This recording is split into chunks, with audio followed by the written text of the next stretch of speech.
Hey guys, welcome to another live show, another live She Knows Arsenal. Make sure you guys are liking the video and subscribing to the channel on your way in, and making sure that you guys are getting into the chat and letting me know what you guys are thinking about this most recent Arsenal transfer news. On today's show, we're going to be talking about the breaking news that just came out a couple of minutes ago. I want to give the credit to, obviously, Hand of Arsenal. He's the one who actually broke the exclusive, but Arsenal are working on a deal for Christian Mosquera, the Sevilla center back. Sorry, not Sevilla, Valencia center back. And we've been linked to him before at the beginning of the window, and I think we kind of talked about it. Lewis-Skelly signed a new deal, and then a young talent named Bruno Biden were apparently interested in him as well. So we're going to get into absolutely everything. Hope you guys are well. Hope you guys are enjoying your morning/afternoon. I have my coffee. This is my second coffee cup of the day. I've been up since like 3 o'clock in the morning. For what reason? I do not know. But listen, I just want to start off by saying that, and I know that these are not attacking signings, but we are well and truly moving in the window now. We had kind of spoken about this yesterday regarding Christian Norgard, and that I think people were a little bit more honest in saying that it's not so much about Christian Norgard, it's more about they want the striker and the winger first. And if they had gotten the striker and the winger first, then they would have been more excited about this news, right? And so, or at least a little bit more positive about it. So I think that this will probably fall in the same category. You know, I think maybe a little bit less so because it's a younger player with a lot more like upside and stuff like that. It's not like an older guy from the Prem, but I do think that there'll be a little bit of, oh my gosh, but why aren't we signing our attackers? We knew we were getting a defender in this window. When the window opened, there, was a checklist: striker, winger, midfielder, defender, backup goalkeeper. And so whether you like it or not, whether or not you're, desperate for a defender, like they're coming in. And so we had kind of spoken about Hato the other day, and now this link to Mosquera is coming in. Now, I don't know if we'll still get a left back, if Zinni ends up leaving, but center back is also on the agenda because we don't actually have a true backup for William Saliba. Unfortunately, I feel like we need to go into the season almost counting Tomiyasu out.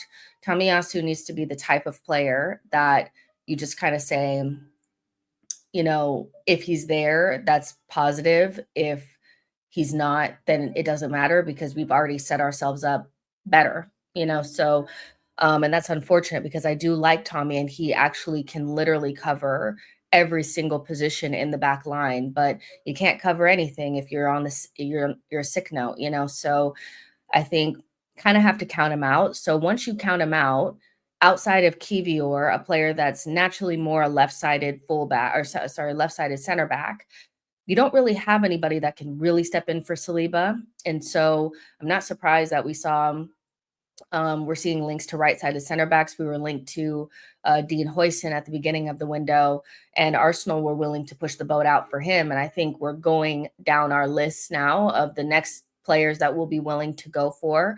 And Christian Mosquera has come up in that list. I'm going to say that, I personally feel like I'm looking for signs that the window is going differently than it would go under Edu. And I feel like this is a good indication of the difference between Edu and Berta, is that we weren't able to get Dean Huijsen, but that didn't mean that we're not going to go after anything else. And, Dean Huijsen left for Real Madrid maybe a couple weeks ago, like he's been playing for them already in the Club World Cup. But it didn't take that much time for us to get to another really good option. It didn't go from Dean Huijsen to, some older guy or it's another really top quality option. Even if you don't know who he is, he's in good stead in terms of different teams that are interested in him. PSG are very interested in him. Real Madrid have also been linked to him. Liverpool, Leipzig, the list goes on. This is not a player that's unknown. This is not a player that lacks interest. We're just at the front of the queue for him, which I think is really important. And so I think this is a good indicator of Berta and how he moves in the window. We're not going to end up with nobody. And whether you want us to get a center back or not, I know it's a little bit like eye roll, we're getting another center back. But if that's on the list of priorities and we want to get one in, I want to see that even if we don't get our number one option, the next person on the list is not a dud, or we don't end up with nothing, right? So Mosquera plays for Valencia. He's a young player. I think he's like 21 or 20. Yeah, like 21. Let me see. He's 20, 6'2", Spanish under 21 national team member. He's Colombian in Spanish, which I think is really interesting because he kind of has like the maybe like the fire and the aggressiveness of a South American center back, but then maybe more of like the technical side of a Spanish one. Like he has all like the good kind of like, the good like mix of things that you want from your center backs. He's, has the physical kind of like qualities, the pace, the power, and all that kind of stuff. And he's kind of like a prospect, but he's playing in a top 5 league now. So it's not like he's off the beaten path somewhere like playing in Portugal or the Belgian league or anything like that. He's playing in a league that we can see what he's like, and he's well sought after, so this is to me a good start to this next part of the window where we're actually starting to get in some of our targets. And even if we're not getting the number one target, clearly Dean Huijsen was that. The next person down is really, really good, So yeah, I really like this link. Obviously, if you're not familiar with the player, that's fine. I feel like a lot of people are not sitting around watching Valencia on the weekends. I've been watching a lot of La Liga lately, just I work with La Liga on content, so I better be watching something. And I'm not like an expert on this player, but I've seen him before.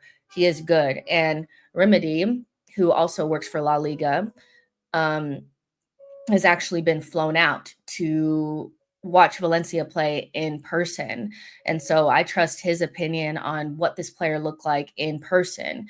And he basically said, kind of like what I was saying, it's a little bit of that South American center back feel. So like all the Gabriels, kind of like that type of vibe, plus Spanish technical ability in some ways, so that's a good mix. And then he also spoke about how, in terms of level of center back, he's not a Saliba, but he's probably like an Upamecano level. Now, I know somebody's going to be like, but Upamecano is a bozo. Not necessarily, not the bozo gene part.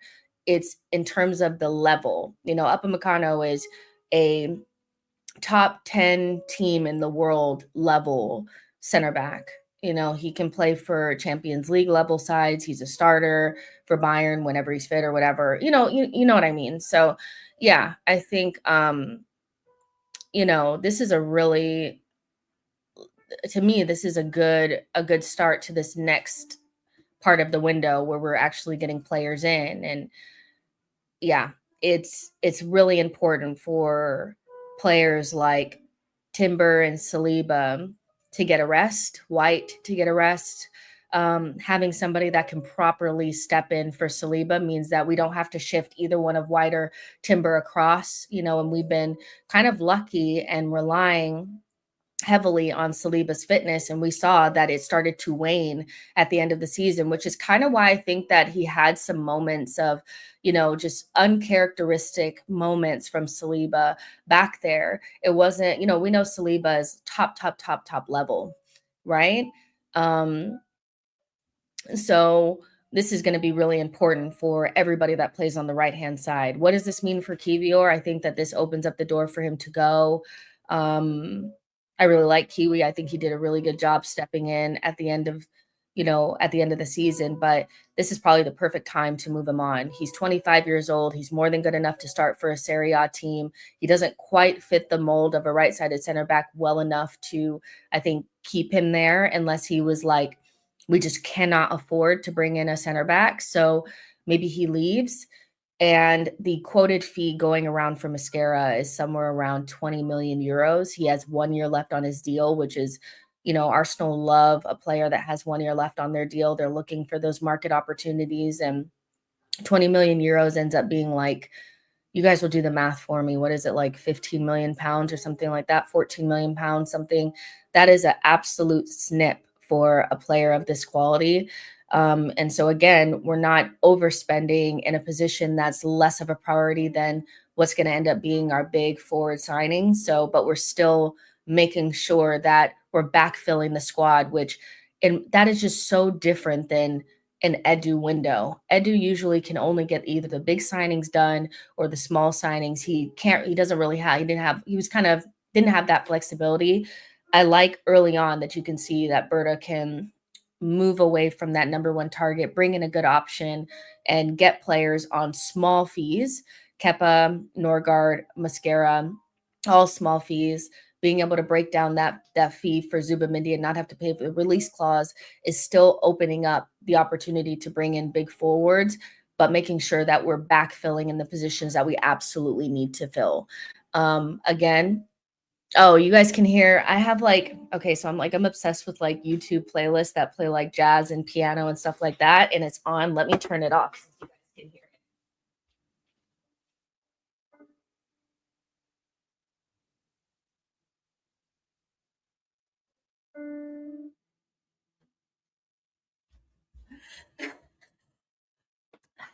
God forbid a girl likes to catch a little vibe, but yeah, sorry. But yeah, young, fresh center back pairing or center back that can play on both sides, so can play on the left, can play on the right, and is more akin to what we're used to with Saliba and Gabriel.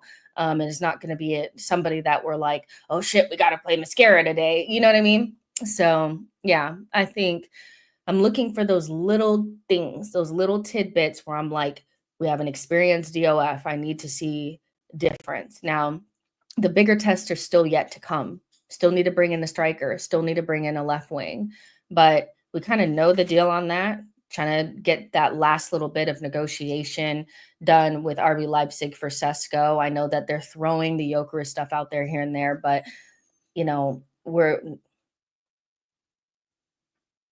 nobody has really said that we're in negotiations for Sporting. What? What's wrong? What? Come here.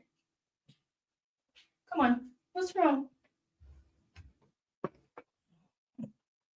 I don't know what's going on with him. So, hi guys, my name is Benz, and I'm out of control this morning. Don't know why he's standing there crying in the middle of the hallway. But yeah, I get that the bigger tests are still to come, and we prefer to see the bigger signings in, or at least the attacking signings in early.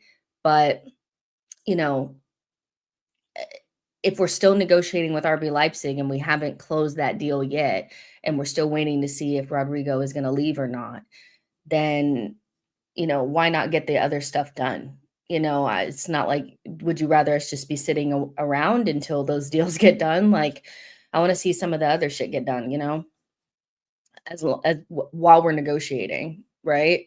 Tabore says we don't even have a defender problem. We don't necessarily have a lack of bodies, but we definitely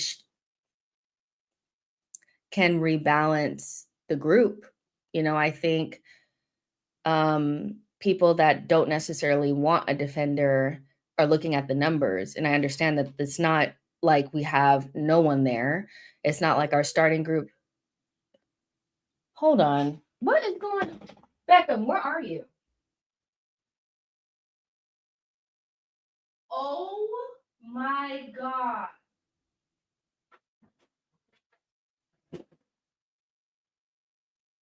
Get over here. Can I just say that I thought it was Benz that was making that noise. It wasn't. It was Beckham. And he was standing on my vanity. Literally standing on my vanity all around the makeup, and he couldn't get down. So he was just standing on the vanity, scared. Like, these dogs. Go lay down. What the fuck are you doing? Why are you on the vanity? What are you doing? Why are you doing that? My dogs are insane. They're cute, but insane. Go lay down. But yeah, bigger test to come. Definitely want attackers. We don't necessarily have a defender problem in terms of numbers, but in terms of the balance, it's not. If you don't have a natural Saliba backup, it's not that you have a problem, but you definitely have room for improvement. And so having Kivior, having Kala and Gabrielle, and not having anybody that can step in for Saliba confidently, right-footed center back, we need to balance things out. So it's not necessarily about it being a problem. It's that we can just have a little bit more balance back there. Moving Kivior on and having Mosquera and Kala as the backups for Saliba and Gabrielle makes a lot more sense than what we have going on now, where when we want to take out both of our center backs, they're both left-footed. And it's not like they're not good players. Like, you guys know I love Kiwi and Kala, but naturally we would have a right footer on the right-hand side. So yeah, we just need to have a little bit of like a fix. And if you look at Saliba at the end of the season, he looked absolutely dead on his feet. So it's not about it being a problem. It's just about rebalancing. And if you can bring somebody in, why not? We shouldn't not bring in a center back because, how do I say this? We shouldn't not bring in a center back because we need to bring in attackers that are starting. It's like the two things don't have anything to do with each other. And I think Berta now knows what it's going to cost to get in the left wing and the striker. So he feels confident going out there and getting like a Mosquera because he knows that the money is not going to affect the attackers. You get what I'm saying? So yeah, it's not the biggest priority, but it's definitely something that we can improve. And if you can, why not? I like the idea of getting Saliba cover because he is going to get injured next season. Antenna says, I'm officially convinced Arsenal are allergic to strikers. Why are you convinced they're allergic to strikers? I don't know. I mean, I think we know that we're in negotiations with RB Leipzig and Sesko, and it's taking longer than we would want it to take. Obviously, we want it done now, but it's kind of not like, it's like, why are we pretending like we don't know that we're talking to RB Leipzig for Sesko right now? I don't know. I guess if we didn't know anything and there was no word or anything about it, I could understand so much more. I'd be like, what the fuck? In the first like week or so, it was like we didn't hear anything. And then, Fabrizio said we were in concrete talks with RB Leipzig. There's still no agreement on the fee. And we know that there's a 10 million euro gap between the two clubs. So it's not like we're not negotiating for it or we're just not getting a striker. It's just not happening as fast as we want it to. The striker and attacking market is just more expensive and difficult to do. Mosquera is like Konate. I like this as a signing. I mean, that's a good comp, I guess, like a Konate type player. I didn't really think of that, but at the same time, it's just a good signing. I think where people were complaining about, um, Norgard being like older and like kind of like a typical like lazy signing, right? Like a typical lazy signing where we didn't go get like the young player, we didn't go get a Gume, we didn't go get whoever the fuck. This shows that Arsenal are not afraid to bring in more of like a prospect. They just didn't want to do it at the DM position. I think Arteta is scarred from Sambi. I'm not going to lie. He's, not because Thomas was like injured during and throughout that first season that Sambi was there.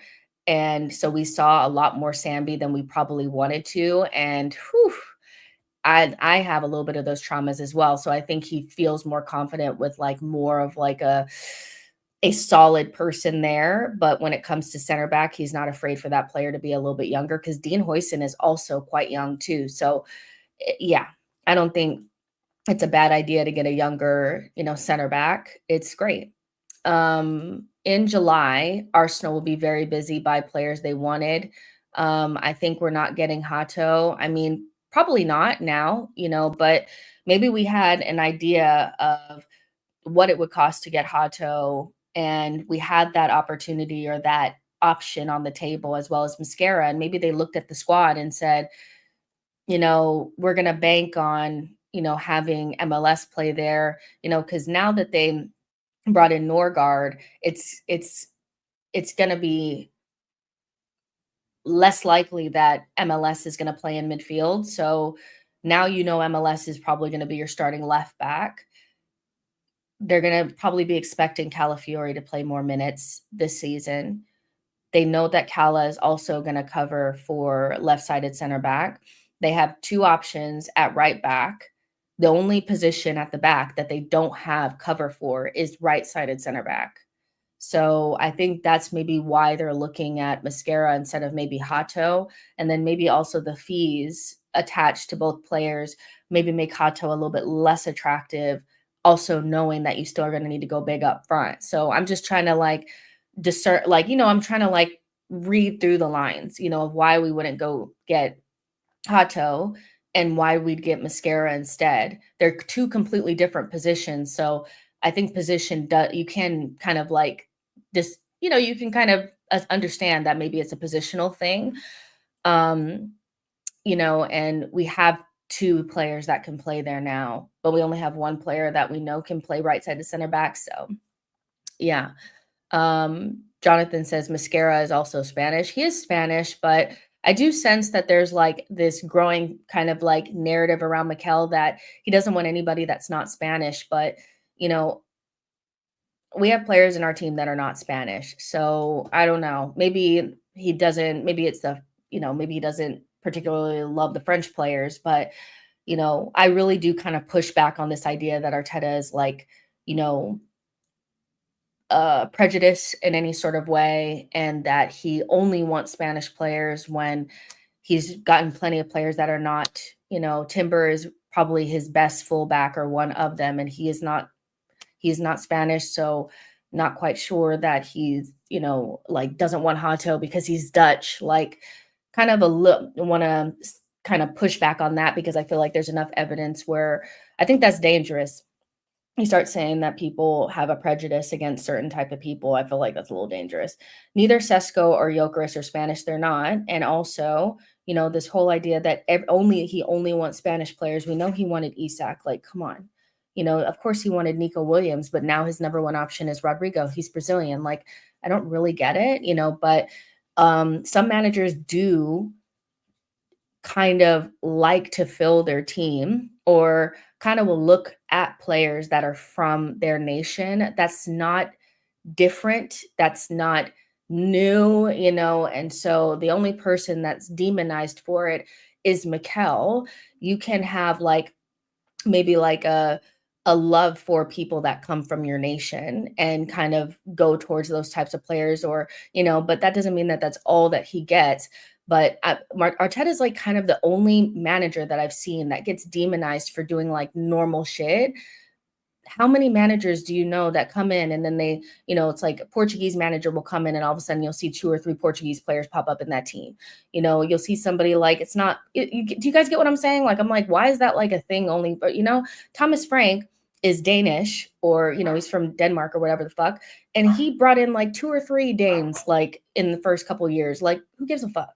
I don't really get it. And it's not like Spain is not the best nation right now. Like, so it's not like we're bringing players from a bum ass nation like that doesn't know how to play football. Like, I can understand more if, he was American, he was bringing in Americans, and, all of a sudden McKinney showed up on our door. Like, it's not that, I don't get it, so Spanish football is similar to Arsenal style. So the Spanish players prefer us, not the other way around. The Spanish league is really good right now, so I get it. I would like some French players, Barcola, yes, but it's not that deep. And I understand that. Like, I understand that the kind of fabric of Arsenal is French players, and we'd like to see some French players come in, especially because they're incredibly talented. That next generation, that next group that's coming through for France is really, really, really talented. So we might see like a little bit of like a switch, maybe France get a little bit stronger and Spain gets a little weaker. I don't know, but it's not like we're bringing in bums, what? You're bringing in Zubamendi and Mosquera. It could be worse, so who do you think will get in attack? Sesko and hopefully Rodrigo. If he wants Spanish, it's fine. Wenger gave us great French players. What matters is if the player does well. I agree with that. Baba Boom, make Arsenal French again. When did you become an Arteta sexual, Jess? I'm not an Arteta sexual. I just don't demonize Mikel for doing normal shit. You're Spanish, so you'll look at Spanish players. It's just normal. Like, it's just not that deep. Do I prefer Diamande or Mosquera? Probably Mosquera because he plays in a top 5 league. Will we get to see Diamande in the Premier League this season for Crystal Palace? Because I know that they were interested in him. So maybe we'll get to see him up close and personal and get to see how that transition is.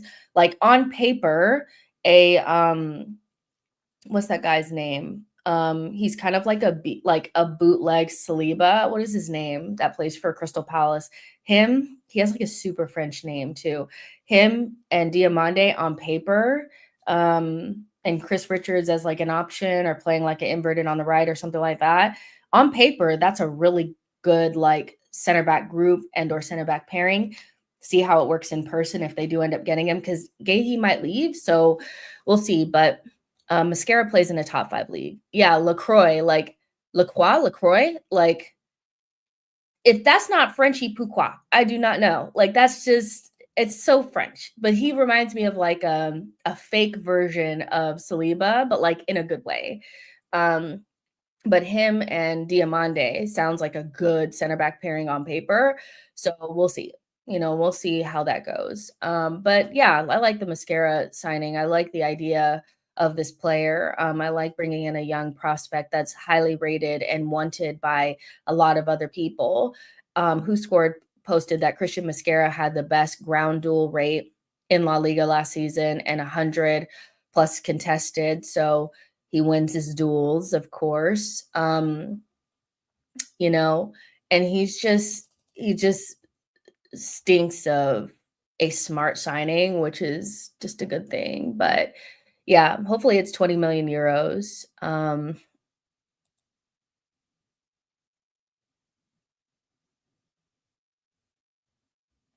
What? Oh, I just saw something weird.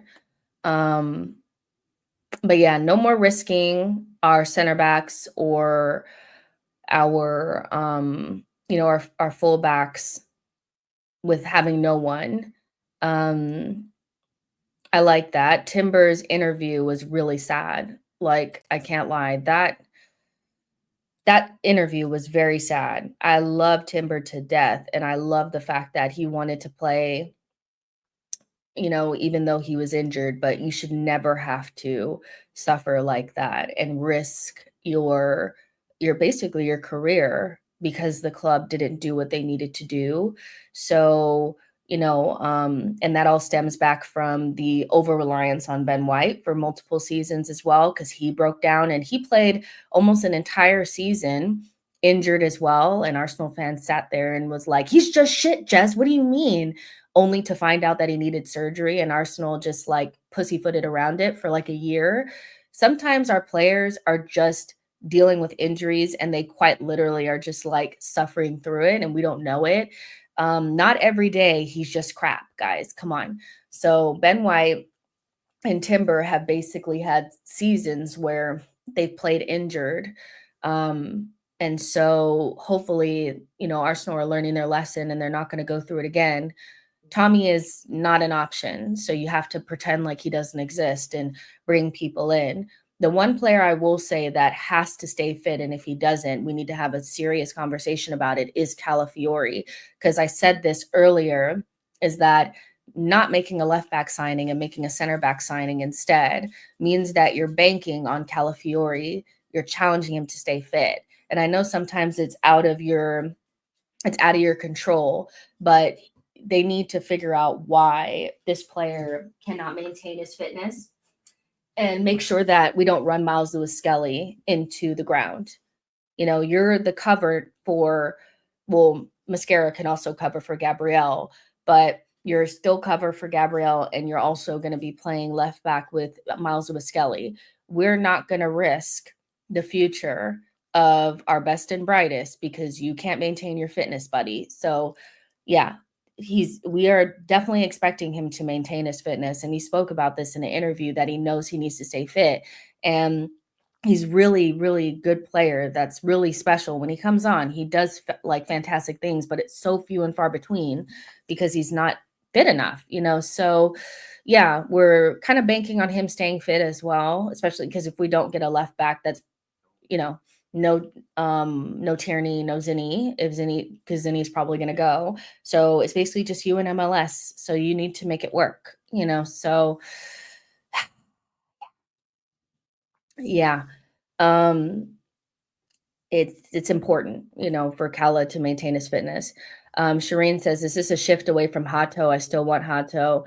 I think that's the problem too, is like, we get a little bit enamored with certain players, and then so when we don't get them, it's like it feels like a letdown, or if we move in a different direction. I don't know if this is necessarily a shift away from Hato, because maybe there's a scenario where they see once Zinni goes, they can bring in Hato as well. But I would imagine that we were only kind of looking at one defender, and we chose to make sure that we protected Saliba over getting another left back when Calafiori and MLS are already there, especially with Norgard coming in. Then there's no need to rush MLS into midfield now. And so maybe this is a shift away. I did think it would be kind of strange to have two like 18-year-olds fighting each other for a left back position in a World Cup year as well. And Hato, if I was his agent, I probably wouldn't want him to go to Arsenal, not because Arsenal's not a great club and he wouldn't do well here, but because he's not guaranteed starter, and he could go to pretty much any other club and be a starter,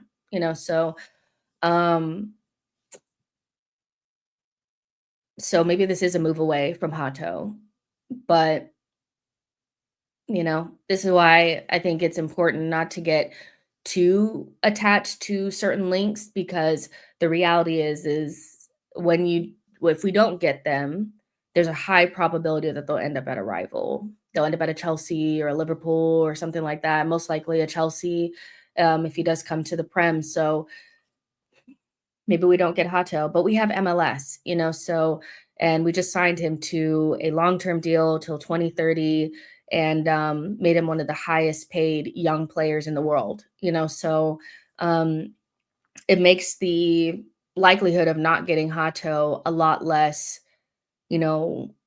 painful, because I know that sometimes all we can look at is new players, and we tend not to love the players or be as excited about the players that we have at home because they're not new, shiny things. But we literally have MLS at home. Like, we're not starving, so maybe it is a move away. Brian, thank you so much for your super chat. Says Arsenal fans are looking at Party with rose-colored glasses. Should they be open to the idea that Zubi may be better at Arsenal at this point? I mean, they're just going to have to. I mean, Zubimendi is your number 6 now, so whether you like it or not, I feel like it'll be quite similar to what happened with Ramsdale and Raya. There'll be a pushback and a fight, but the best thing is that you won't have both of them at the club at the same time. So you'll just have to get over it. At this stage, I just feel like I'm relieved. I rate Zubimendi very highly. I'm excited about him being at Arsenal. I think he's the next big number 6 coming through, and that's what we deserve. And so, we've done 5 years with a certain player. It's coming to an end. Zubimendi is your number 6 now. Support him or go support somebody else where the other person is going. I don't know what to tell you, but should they be open to the idea? I mean, they don't have to be open to anything. They, at this stage, he's your number 6. So you can either get behind him or not. There's not much more we can say at this stage. If you don't rate him, that's fine. But he's your number 6. You're not going to be able to scream and cry and say, bring somebody else off the bench because that person will not be here. So, yeah. Leopold says nothing and just $10. I love that. Thank you so much. I really appreciate that. That was really, really kind of you. Thank you. The coffee is just going to be so, so nice. That's literally what I use super chats for, is just coffee. Like when I go out and stuff, like go get a little coffee or something, I'm like, I love my community. They're just feeding my addiction. It's amazing. Hopefully this can further help save funds for attacking players. Then we actually use the saved money to buy them. Do we trust Berta and the club to do so, or does that have to be earned in the window? I think it depends on who you are and where you are with trust. I don't blame anybody for needing to see it before they believe it, because the last window broke the trust so badly that it feels like, there's always that thing in the back of your head that's like, yeah, but they did go through a window and we needed attackers and they didn't get it, so it depends on who you are. Some people are like, of course we're getting people. I do feel like we're going to get a striker. I'm not really concerned about the striker at all. I don't think we're going to go through this window and not get one. I think we'll end up with Sesko. If we don't get Sesko, we'll get Gyökeres. If we don't get Gyökeres, we'll get Ollie Watkins. There's enough options. We'll get someone. We're in active negotiations right now with RB Leipzig. But when it comes to left wing, I think that's the one that I'm a lot less confident in,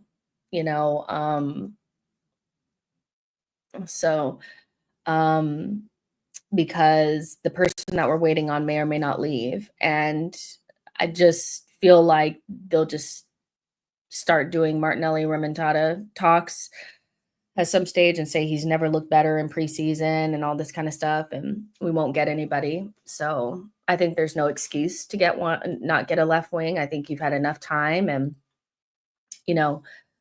one attacker in this window is just nowhere near good enough, so but the striker, I think for sure we're going to get. Now the left wing is where I'm concerned, so we'll see how it goes. Arsenal will sign a left back who's a natural left back whenever that is. Hato is a no-no. Sai says, I know there's still a lot of window left, but I'm already getting some confirmation that Edu was a fraud. I mean, I've just never, it doesn't feel like it. I feel like for some people, because these are not the players that we're waiting with bated breath for. When you're waiting for the attacking signings, it feels like we're not doing anything. You get what I'm saying? So, but we are doing shit. Like in a very short amount of time, we've gotten three, I won't say 3 signings, like 2 signings done. And then also now we're in talks for the defender, and that's getting done. And then now we're waiting on the striker. So, and not getting Dean Huijsen, and then quickly pivoting to Mosquera before other teams can take him. Because again, he's wanted by PSG, Real Madrid, Chelsea also interested, Liverpool were interested, RB Leipzig were interested. So it's not like he doesn't have other options, but us making sure that even though we missed out on our number one target, that we are getting somebody else very good that's in a good fee, like a good fee for him. And then also other teams are interested, but we're getting at the front of the queue. It's just not something that I feel like we've ever seen from Edu. It's usually we either get the number one target and it takes the entire window, or we don't get them at all, or we don't get anything at all. So yeah, I'm seeing some differences, but again, the proof will be in the pudding at the end if and when we get the attacking signings. So yeah, it's taking too bloody long to get these deals across the line. Elvis says, when I look at Man U post Fergie, I appreciate Arteta more. I don't think Zinchenko will go, in my opinion. I don't think there's a lot of club who want his kind of service with that kind of wages. I think he stays, in my opinion. Maybe something at the very end of the window with him. So we'll see. Thing is, at left back, we've lucked into a 50, 60 million pound player that came through Hale End. And that has to be taken into consideration. I know that there's this idea where it's like, yeah, but it's Arsenal, mate. If you can't make it, we shouldn't be making pathways. You either make it or you don't, and I get that. But when you have a player of MLS's level, it does change things, and you take into consideration. You don't just slap, 50 million on another left back when you just watch MLS do what he did against Real Madrid. It's just, it doesn't work like that, So I think we're comfortable at left back. Could we still maybe do something a little bit different? And maybe be greedy and get Hato? Yes, but it's just not. When you have MLS, I just don't feel like you need to be like desperate, for anyone else, but either rate him or you don't. And I just don't think he's the type of player that you put on almost like highest wages for a young player and you big him up and then you sit him on the bench. I just, you know, um, Jonathan says big pressure on Odegaard and Ethan all season to create. Well, you either rate Ethan or you don't. I think also we've seen that people maybe don't rate Ethan as much as they did before because they feel like we need to buy somebody in that position to actually put pressure on Odegaard or take his position. And I'm like, so what of Ethan? Do you guys rate him or not? I think we have more than enough on the right. We don't have anything on the left, so an Eze or Xavi Simmons, both players that actually play on the left-hand side, would be really useful on that side, so yeah, I don't know, but I just maybe just feel a little bit different about it. Somebody says there's a Fabrizio bomb. More on Christian Mosquera story. Understand the Spanish defender has already given the green light to the move. Mosquera is keen on joining Arsenal. The club has already explained the project. More rounds of talks to follow soon. I like that. I like it. I like it a lot. I'll pull it up on the screen. You know what? The only reason why I really don't like putting stuff up on the screen on Twitter is because there's always like weird porn and shit on there. And I'm like, the app is just cooked, and I'm like not trying to get banned or anything like that because it's not my fault. The fuck. So yeah. So let's see. Second, Emil Smith Rowe. It's happening. Let's see. Don't sleep on Norgard. I'm telling you lot. Not a big fan of Hato. Haven't seen much of him though. Mosquera update. Fabrizio bomb. Very smart strategy if it works. Buy the cheaper players early and then spend the bulk of the money on 3 or 4 top quality additions. I just think that the bigger deals tend to take a little bit longer, especially if they're trying to make sure that they could get 2 or 3, because we've seen us being linked to right wings as well. And so, yes, my algorithm is so cooked. I'm like, what is this? Like, what is on my screen right now? I'm like, I didn't ask for this. I'm just trying to get Love Island updates and Survivor updates and Arsenal updates. And here you are showing me nasty things. Like, I don't want to see this shit. But yeah, I think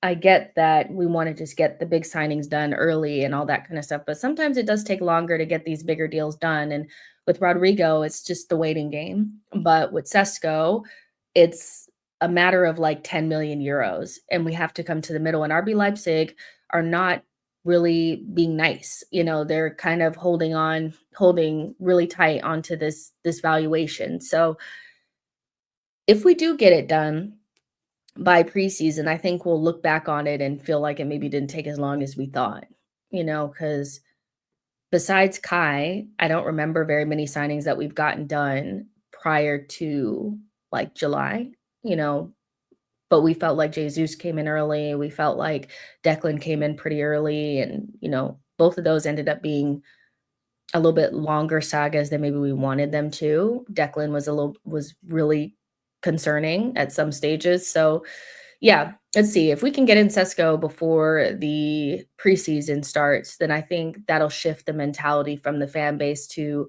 it's taken a million years to maybe it didn't. Johnny says Love Island probably isn't safe. Search word on Twitter. Arsenal are moving quickly. Berta has arrived. Just don't you think it's weird to see Arsenal moving so fast with Norgard and Mosquera links? No, because I feel like these deals are easier to get done. With Sesko, we're talking about maybe like a 70 million pound deal. With Rodrigo, it would be the same. So I kind of understand that it's like, why are we moving so fast? It's like, because it costs 11 pounds, 9 pounds, 10 pounds. It's chump change. If this ends up being 20 million euros, that's like 15 million pounds. Those are much easier deals to get done than RB Leipzig, by the way, are a really good selling club. So they're not going to bend over just because Arsenal want to pay less. So 70 million pound deal, you would imagine that it's going to take longer to get that done than 9 million pounds for freaking Norgard, So yeah. Have you seen the Hand of Arsenal's name change? You meaning the whole where he has like the 2 dots over the O thing? I think I did see that, but I didn't think much of it. So yeah.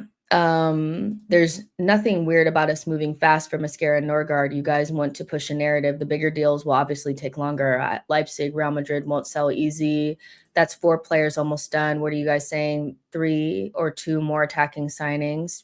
Probably 2, but if we got 3, I would be over the moon.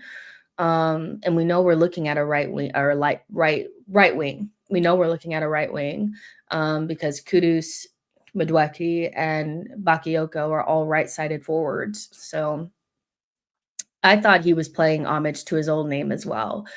So if we got 3 attackers, I would be over the moon, but the 2, I'd be happy with that as well.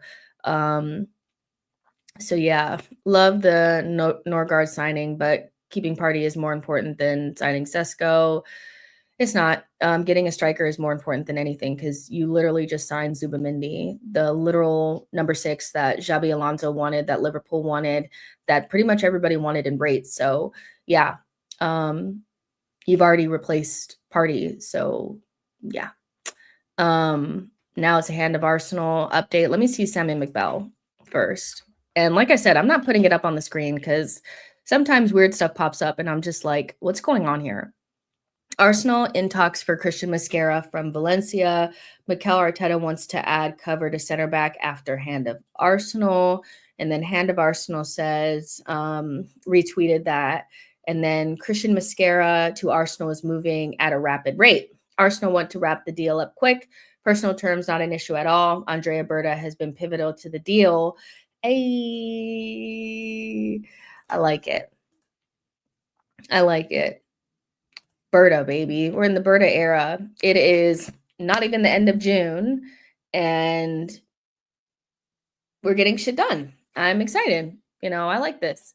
Berta, transfer dopamine. We might be back. Let's see. I think RB need to sell at the end of this month. And I mean, Arsenal intend on getting that deal done before the beginning of preseason. So, let's see. Leopold says, Jess, what do you think about Midwecky? I don't think about Midwecky. I don't want him anywhere near this club. I don't like him. I don't like his vibe. He seems to have he just seems like somebody that maybe overrates himself just a little bit too much. I mean, you scored a hat trick against Wolves, mate, calm down. He's just not my guy. I'd much rather spend a little bit of money on Bakayoko or, go bigger on Kudus or, go raid Leon for Malik Fofana. There's plenty of players you can go get. You don't have to settle for Nani Midwecky. You just don't. But it's just gross. I just don't want him anywhere near us. I'm so sorry. Just reeks, and it's not it for me. But you like Kepa. Oh, I know who you are. This is Arsenal 14 from yesterday, so we're not going to answer any of your questions. Them Arsenal editors are so slow at announcements. Leon could be relegated, get Fofana now. I mean, it's cheap. Why not? Madueke is awful. I need to see news that Saka and Saliba extension, new contract, McBell, Fab, Orney crediting Hand of Arsenal's saying bump the big three. It's just me. To be honest, I feel like I know that we want to call Hand of Arsenal maybe an in the know, but I feel like that's almost discrediting his levels at this stage. I don't feel like he's a in the know. I feel like he's an actual like source, he's not a in the know. He's a genuine source. And I kind of like that he operates under this guise of like, where you can't see his face or anything like that. But in the know has kind of been synonymous with people that know nothing, so I almost feel like it's discrediting him just a wee bit. So yeah, but I know that this is not important, but do you guys realize that in a span of about 24 to 48 hours, we're going to sign 2 players named Christian? What is the name thing with Arsenal? Mikel's, Gabriel's, Martin's, now Christian's? It's fucking weird. It's fucking weird. We got a thing with names, don't we? You know what? When he tweets something, always follows mainstream. HOA is him right now. He isn't just an in the know anymore. Also, like how he drops in chats at times. Hold that. Says people need to rewatch the Jorginho performance versus Liverpool in 3-1. Zubi is that. I mean, listen, I do think that Zubi is really good, and I think we're going to see why we chased him for 2 seasons and why everybody else wanted him.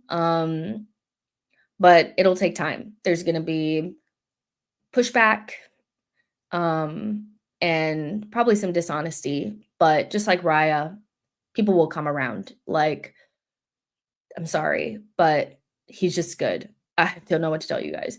Mosquera, Christian Mosquera to Arsenal is moving at a rapid rate. Arsenal want to wrap up the deal. Okay, so you're copy and pasting the Hand of Arsenal thing. I read it, but it's fine. Enoch says, who are the possible outgoings, Jess? I just think Zinni. And then we have like Fabio Vieira and Sambi. So I don't think anything else is going to happen because Jorginho and Partey going on a free, Tierney going on a free. It didn't free up any fee, but it freed up wages, because both Tierney and Georgie are on over £100,000 a week. And we know what Thomas Partey is on. So it was more freeing up wages than anything. And beyond that, who else are we going to sell? So we saw that if a big fee comes in for Martinelli, we may sell him, but not really. Reece Nelson is another one that Mohammed is saying. So yeah. And then Kivior maybe as well. So let's say Zinni, Reece Nelson, and Kivior. Fulham maybe will give us like 10 million, for Reece Nelson. I don't think he'll come up. It'll be anything more than that. Kivior, I think we'll probably get about what we paid for him, maybe like 25 million. And then Zinni, it could be like 12 or something like that. It's going to be cheap. Tommy, I don't think you can sell someone that's hurt. I don't think anybody would touch Tommy, and I think he'll be free at the end of this next season. So he'll probably go on a free.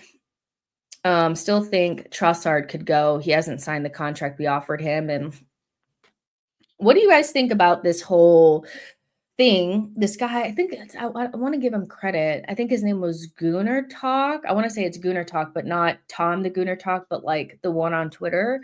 And he had said that at the beginning of the window that he feels like these player extensions or these contract offers are going to be at, you know, at wages or at levels that Partey and Trossard won't sign, and then they'll go. So, yeah. What do you guys think of that? Do you think it's kind of like Berta playing a little game? Like, well, yeah, I'll offer you a new deal, but it won't be at the terms that you want, and they'll leave. I don't know. Maybe it's a little bit of that. Maybe it's a little bit of that. Maybe Trossard still goes, you know? So yeah, Rodrigo or Leao, what's your preference? Rodrigo. But at this stage, you're not saying no to Leao, are you? We need to improve. And Leao is better than what we have now at left wing, let's be honest. So he's inconsistent, and I have concerns about him in general, but he's a good player, you know? So yeah. Can you stop licking his ear? Man, so loud. Trossard is currently secured through June 2026, likely through summer 2027 via option, with extension talks well underway. We need a striker left wing before preseason tour. Be excited. Come on, Gunners. The striker will probably get. The winger will probably take time. This Berta dude, don't mess about with bargain deals, does he? I mean, I think at least you could see that he gets deals done pretty quickly. In terms of like the bigger ones, it takes a little bit more time, but it's just, you know, the quickness in which we didn't get Dean Huijsen, and then instead of going with a older guy or not getting anything at all, we get something like this. I feel like this is so good for us. And then we've just secured more. We've secured Saliba. We've held, like, I would imagine that if I'm Saliba, I'm like, so you're going to run me into the ground again before the World Cup? You know, so bringing in Mosquera, I think is great. You know, it shows Saliba that we're not going to ruin his career. And I like this better than Guehi, to be honest. I like this way more than Guehi. I like Guehi, but I just feel like he's going to cost more. He's going to want higher wages, and he's not going to be a starter. So it'll be weird anyway for him to come to us because he just does not start in our center back pairing. So this is just a nicer fit for us. So yeah. Let's see. Fans are a bit upset because we haven't addressed the priority positions, which is attack, not because of Zubi, Norgard, and Kepa are just bad players. If it was the opposite, there wouldn't be uproar. And I mean, people were saying that yesterday, and I get that, but I also feel like recognizing that you're only bad because the attackers haven't come first, then maybe you shouldn't have such an big reaction. I mean, seeing people online yesterday, and this is coming from somebody, you guys know I'm not afraid to criticize when I feel like it's time.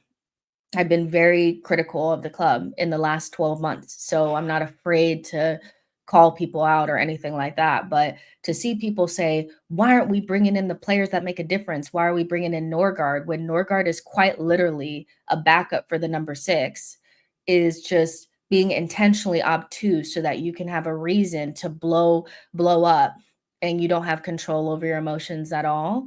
And you're just being hyperbolic for no reason, I feel. Now, wanting the attackers and being like, why haven't we gotten those in yet? That makes sense. But, you know, like your backup DM that you're bringing in because Partey didn't sign a contract, like, why would you be sitting there saying, well, why aren't we bringing in Morgan Rogers? Is Morgan Rogers going to play DM? Hello? Like, are we speaking the same language? No. Like, so bringing in Norgard has no bearing on the attackers that we bring in. It's two separate conversations. You could be upset by the speed in which we're, getting attackers in, but like, let's not be dumb. Come on. Like, your backup DM is not going to be some game changer, and I think we did really well to get somebody in quickly and at a good level to replace Jorginho, because quite literally no one gives a fuck about a backup DM. You know, Berta is on it. I have faith in him and Arteta. Seen people with the we're replacing party with Norgard line. People need to turn their brains on. Mosquera, Norgard, Zubimendi, Kepa, Skelly, and Gabriel contracts all wrapped up by the end of June. Brilliant business to me, Jess. And the renewals are so important. Once Saliba and Saka as well is going to be huge, so hopefully those get done sooner rather than later. But I don't think it's, we've done bad business. I just think we want to see more updates on the attackers, which is fair enough. But we know what we're doing. We know we're waiting on Rodrigo, and we know that we're negotiating with RB Leipzig. They're giving us a hard time. So let's just see. Let's see. People conflate chronological order of signings for priority. I don't work like that. A lot of people do. If you get things in first, that's what your priority is. But I think it's how much we spend, So hold on real quick. I need to translate this.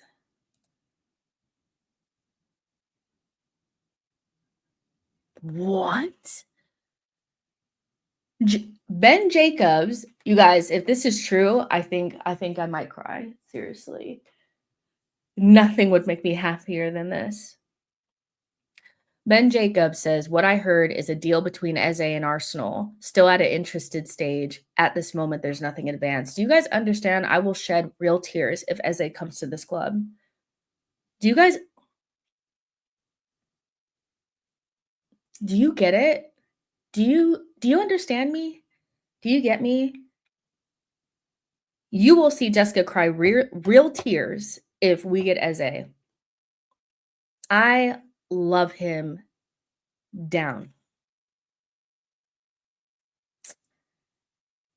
My club is back.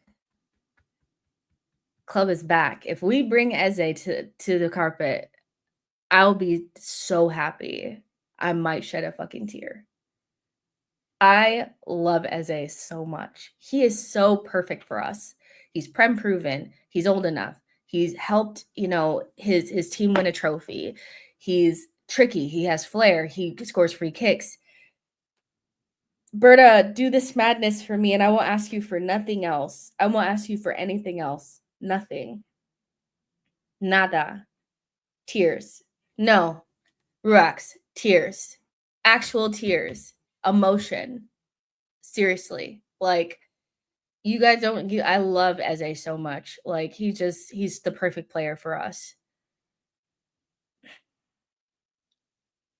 Yes. That would be amazing.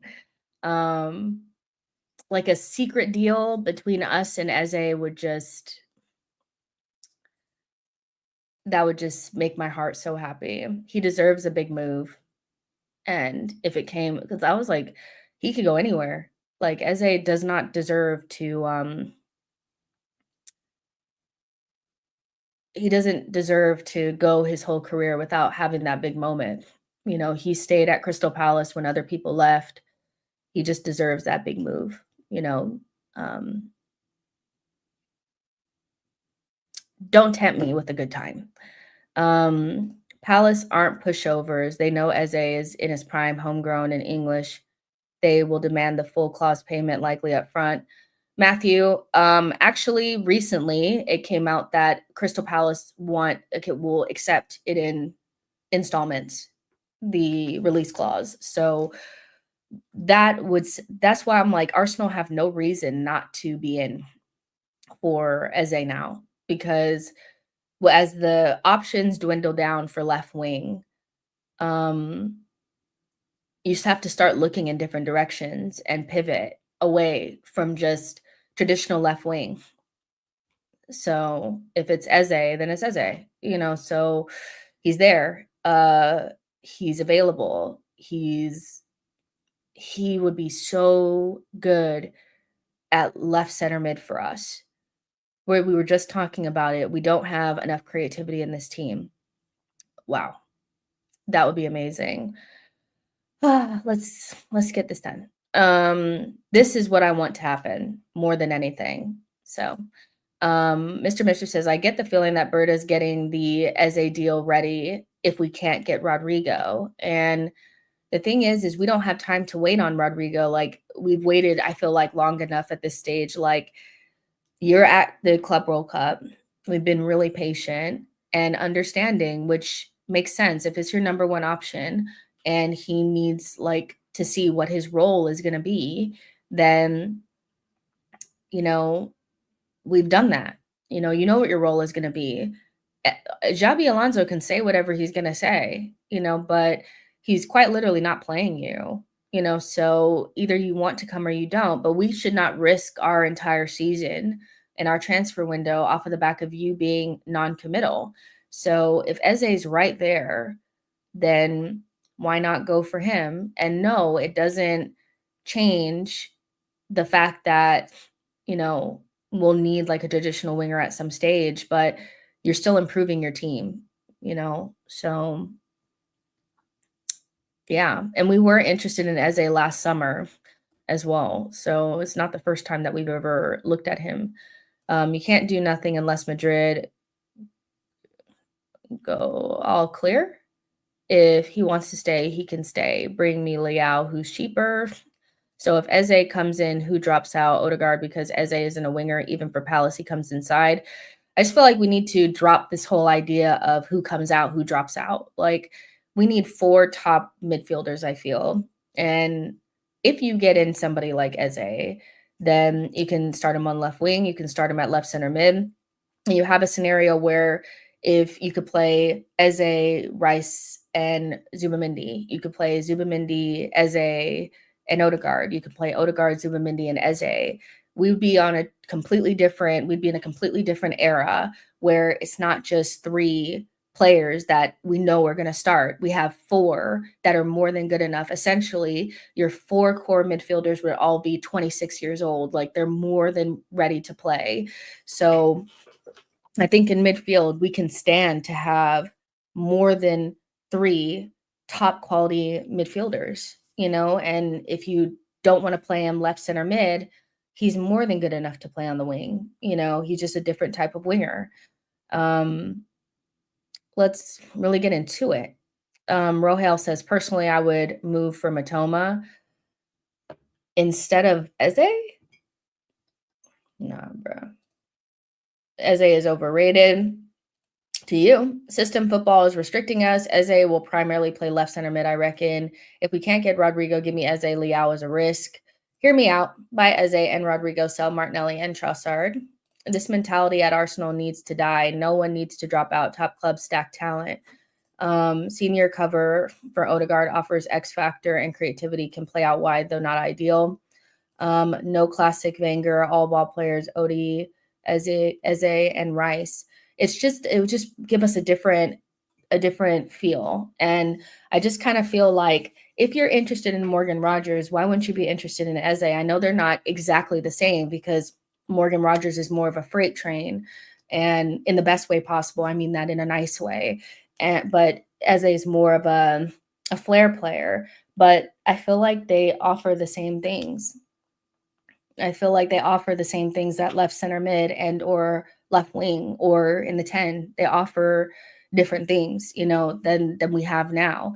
And so if you're interested in Morgan Rogers as a wing fielder, why would you not be interested in Eze, who would cost less and just would actually be available? Because we know Aston Villa is not fucking selling their best player, and least of all to us. Johnny Love says Eze is 27. If you want him now is the time. Justice cooking Morgan Rogers. I'm not. I'm literally not cooking him. When I say he's a freight train, I mean one of his best qualities is his ability to quite literally run through the lines.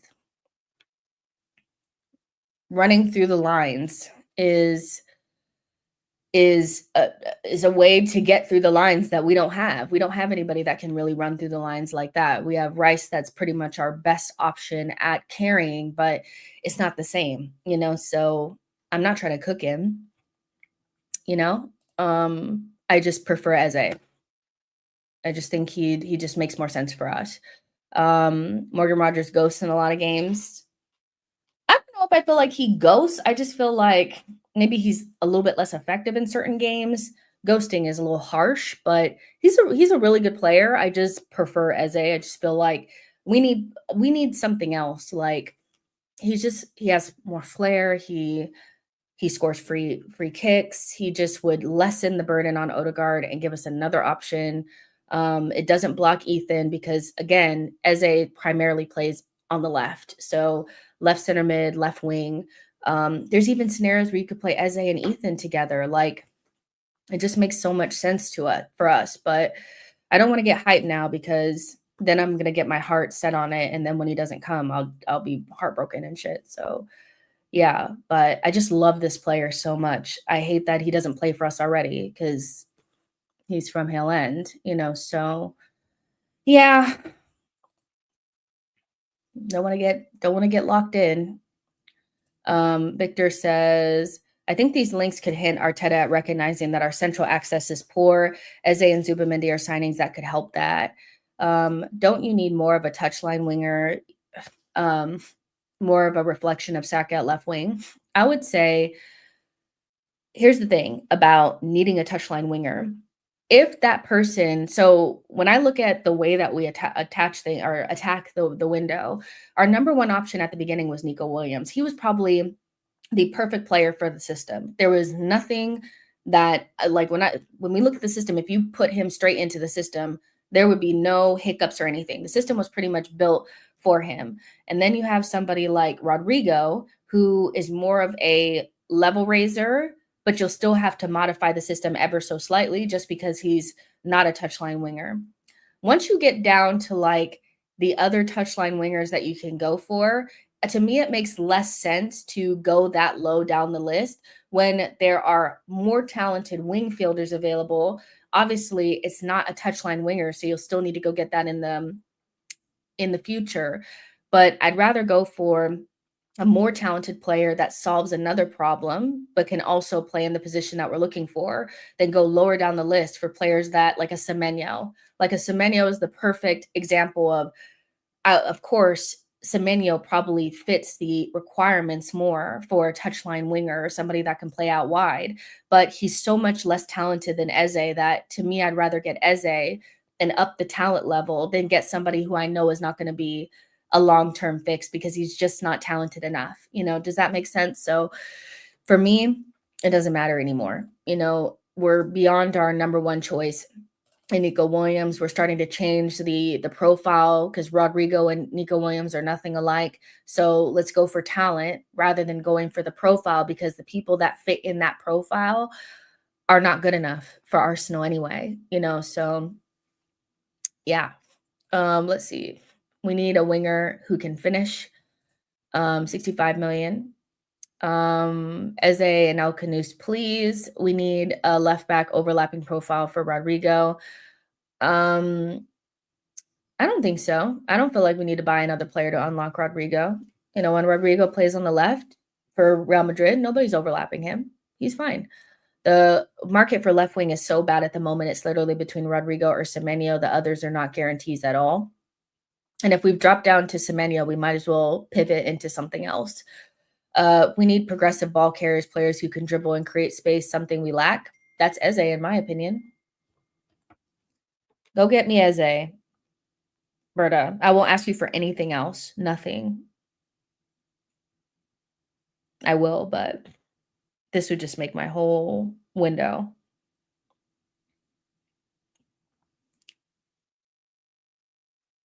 Okay, sorry. Let's see. Let's keep going. Liao is available. He is available. He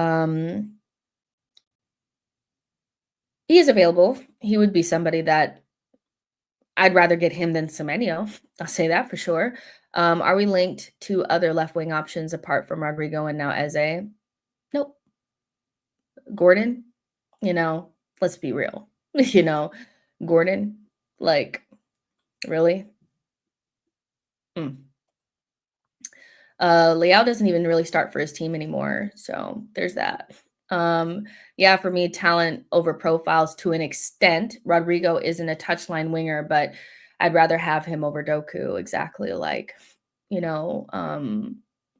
there's just at a certain stage you have to pivot and just say, are we going to be so rigid in the profile that we actually go get somebody that's maybe not good enough for us but fits the profile, or not get anybody at all?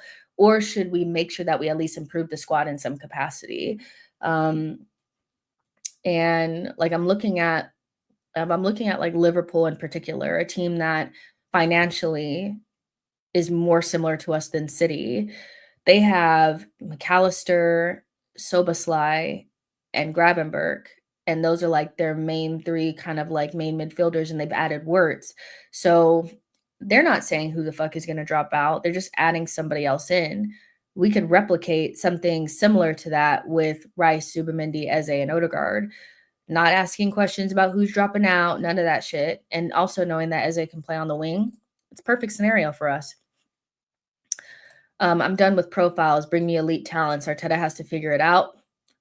Con Marbles has said that Eze is not happening. Con Marbles is not a source. Con Marbles is not a source. I'm going to be real with you. Con Marbles and London Highbury, I feel like those are the same person. Let's see. Con Marbles is just like the bottom corner and all those people. They spend every window lying to you guys about everything. They just pretend all the time that they're doing stuff and they're really not. They never have exclusives, nothing, but they can tell you who's coming and who ain't. Come on. They wait for somebody big to say something, and then they piggyback off of it. When is he at an exclusive? Like, come on. I don't get it. So no Con Marbles for me. I'm not listening to London Highbury and Con Marbles and these guys, I'm gonna go with my Ben Jacobs Hopium before I go with that shit. No offense to him, I think maybe he thinks he has, sources and stuff, but for the most part, I've never seen him be right about a single thing. I would go in for Rodrigo, then Yildiz, then Barcola. If we can't get them, then I would go for Eze. His name even sounds like a scammer. They have Con in their name, Con Artist. Competition for places is what we need, sink or swim. Con Marble Halls did say we were interested in Eze a while back, to be fair. Just don't like in the know. I just feel like with some of these guys, it's like they don't ever have exclusives or say things before other people say them. So it's kind of like Arsenal have added Eze to their list of left wing targets. Eze is also being considered by Spurs. He has a £68 million release clause in his Palace contract. Rodrigo also remains of interest. Real winger will discuss his future. Real winger will discuss his future with Xabi Alonso before deciding whether to explore exit. Real are prepared to sell for around 90 million. So do you guys believe Marble Hall, or do you believe Ben Jacobs? You gonna believe old Con? Old Con? I mean, adding him to the list is smart. I almost feel like jump ship and get this done, but I just like him more. He would just be the best option for us. And I love Rodrigo, but I'm not trying to wait for you anymore. You're taking too long, bro. They don't like you. Even Alex Cook has confirmed about the Eze link. I think we have our target set because we are moving fast with all these deals. Remember when we said we should chill? Yeah, now we're getting closer to ranting time. Minimum expectations for the team next season, just challenging and a trophy. I like Eze, but I'm also wary of his injury record. How do you feel about Strand Larson as a last resort signing for striker? I'm a big fan. How disappointing would that be? I mean, is there no one else? You know, I don't know how I feel about it because I just feel like how disappointing would that be? But yeah, I don't know. Um, Listen, if you like it, I love it, but no, I don't know. No, no Strand Larson for me. I'm sorry. Um, I'd love Rodrigo, but if we pivoted to Eze, I wouldn't complain. Are people taking it for granted that Saka will extend the contract? I don't think so. Muhammad says Eze linked. Eze or Morgan Gibbs White. Eze. Morgan Gibbs White. No. I like Morgan Gibbs White, by the way. I think he's a good player, but Eze is better than him, to me. So, damn, you guys must have already discussed it, but talks of Liverpool going for Gyökeres. We're going for Sesko. So, I mean, I feel like I get it that, people are desperate for Gyökeres instead because he's the finished article and all that kind of stuff. But I think it's been pretty obvious from a while now that we want Sesko. So I think we're just gonna have to live with it.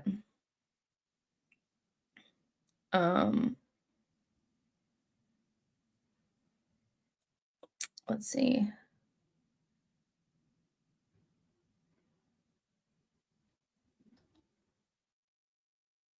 Yeah, man. Get me Eze.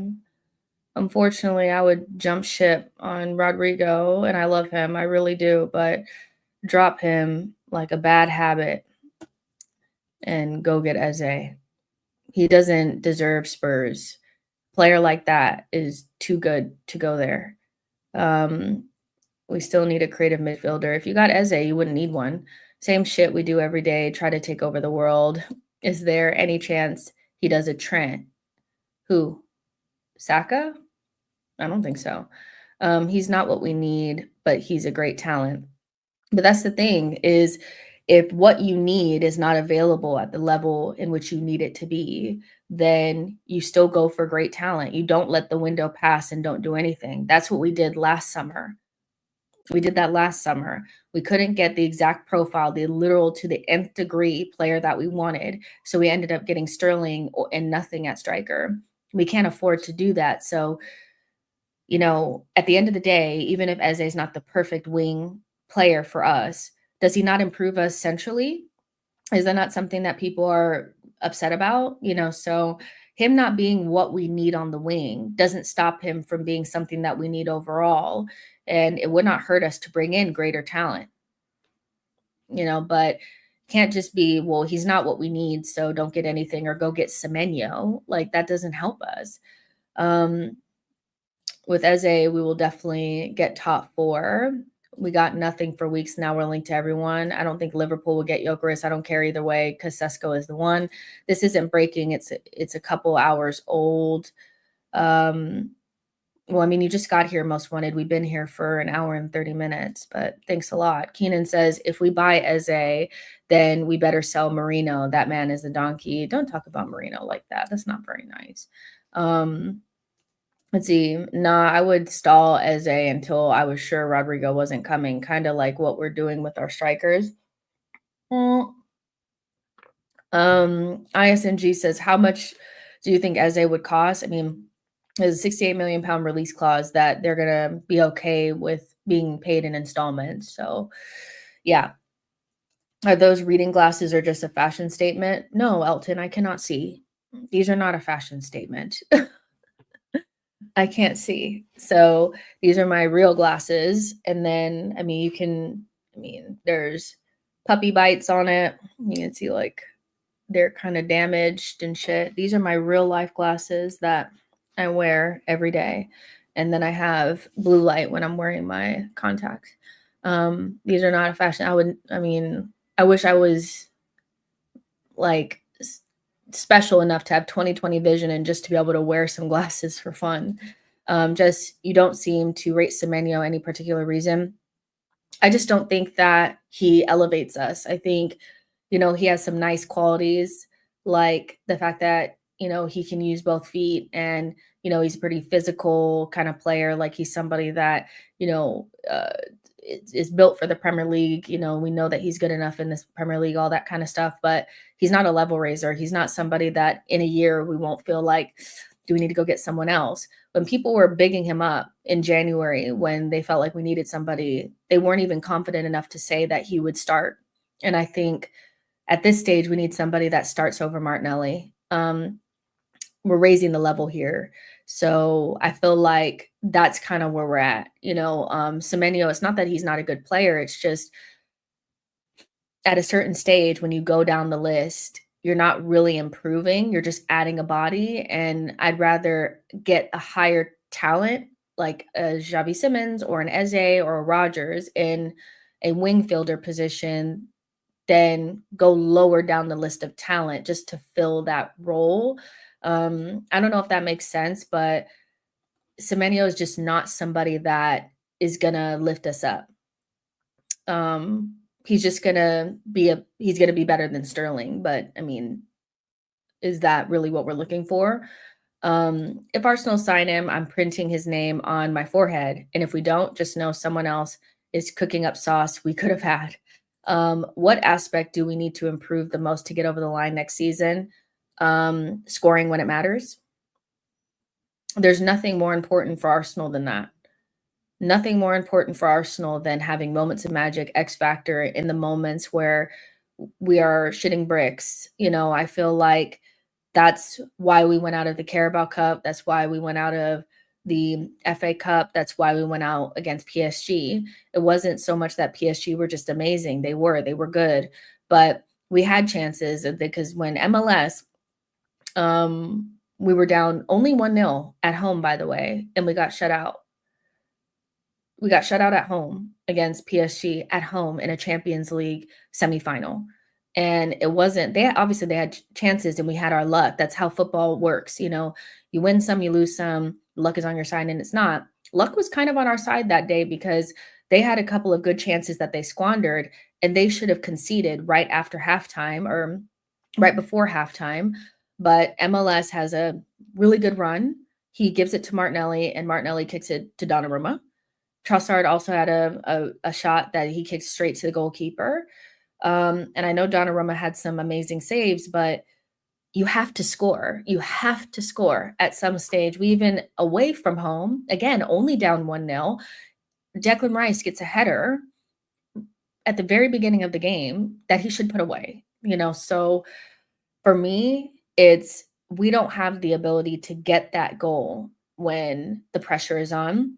Yes, we can score 4 goals here, 5 goals here, whenever.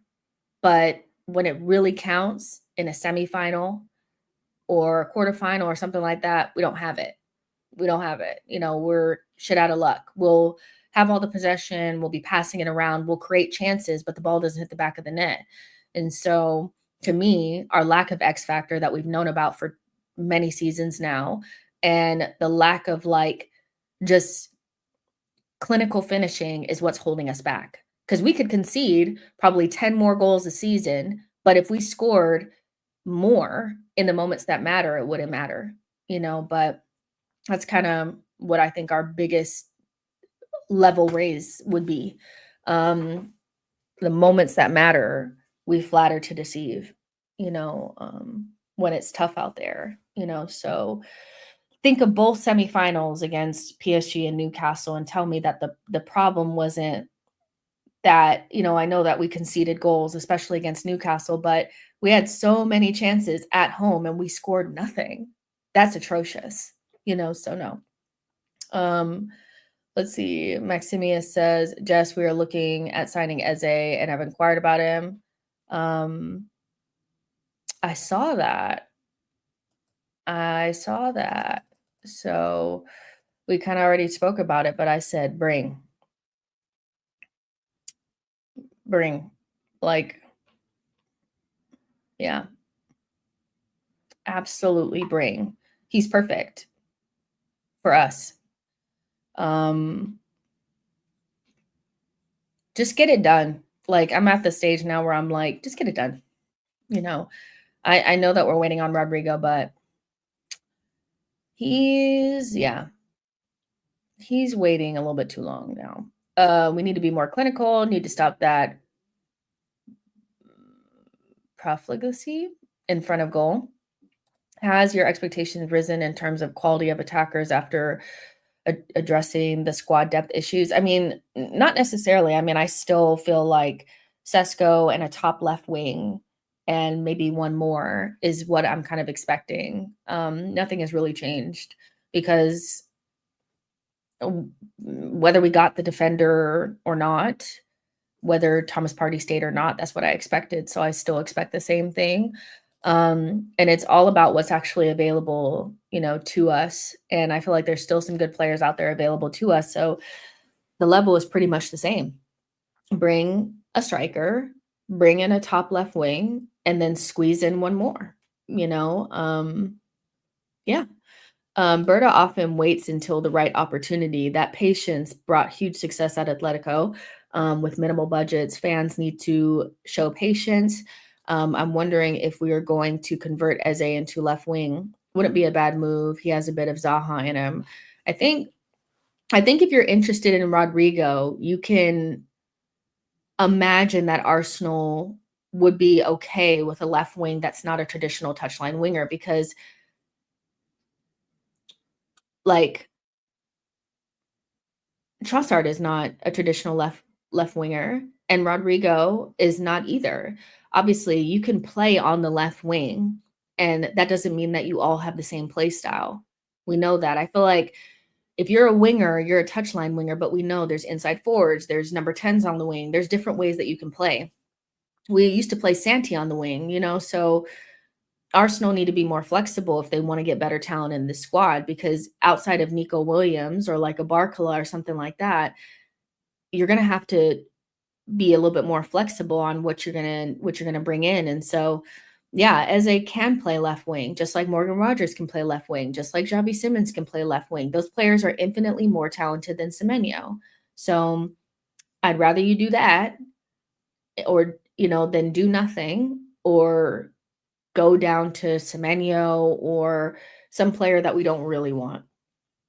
Trossard and Eze have similar skill sets. Could honestly see Eze playing on the wing. This is what I'm saying. I mean, I feel like people are forgetting that Trossard is not like a traditional left wing. He's not. Him and Martinelli couldn't be any different, like any more different. They are on two completely different sides of the scales, so you can go for a more Martinelli type and go get get more like traditional or more of like a speedy 1v1 type of guy, or you go for a number 10 on the wing, more of a creator, which is how I kind of see Trossard until he gets central, then he becomes a killer in front of net. So yeah, I love it. Bring in Eze. I really hope Berta doesn't get thrown under the bus if there's poor transfer business. That speech last season from Mikel screams blame them, not me vibes. I feel like Berta is experienced and is going to get the job done. I feel like he backs himself. He wouldn't come to Arsenal if he didn't feel like he could get the job done. He's doing what he's doing, so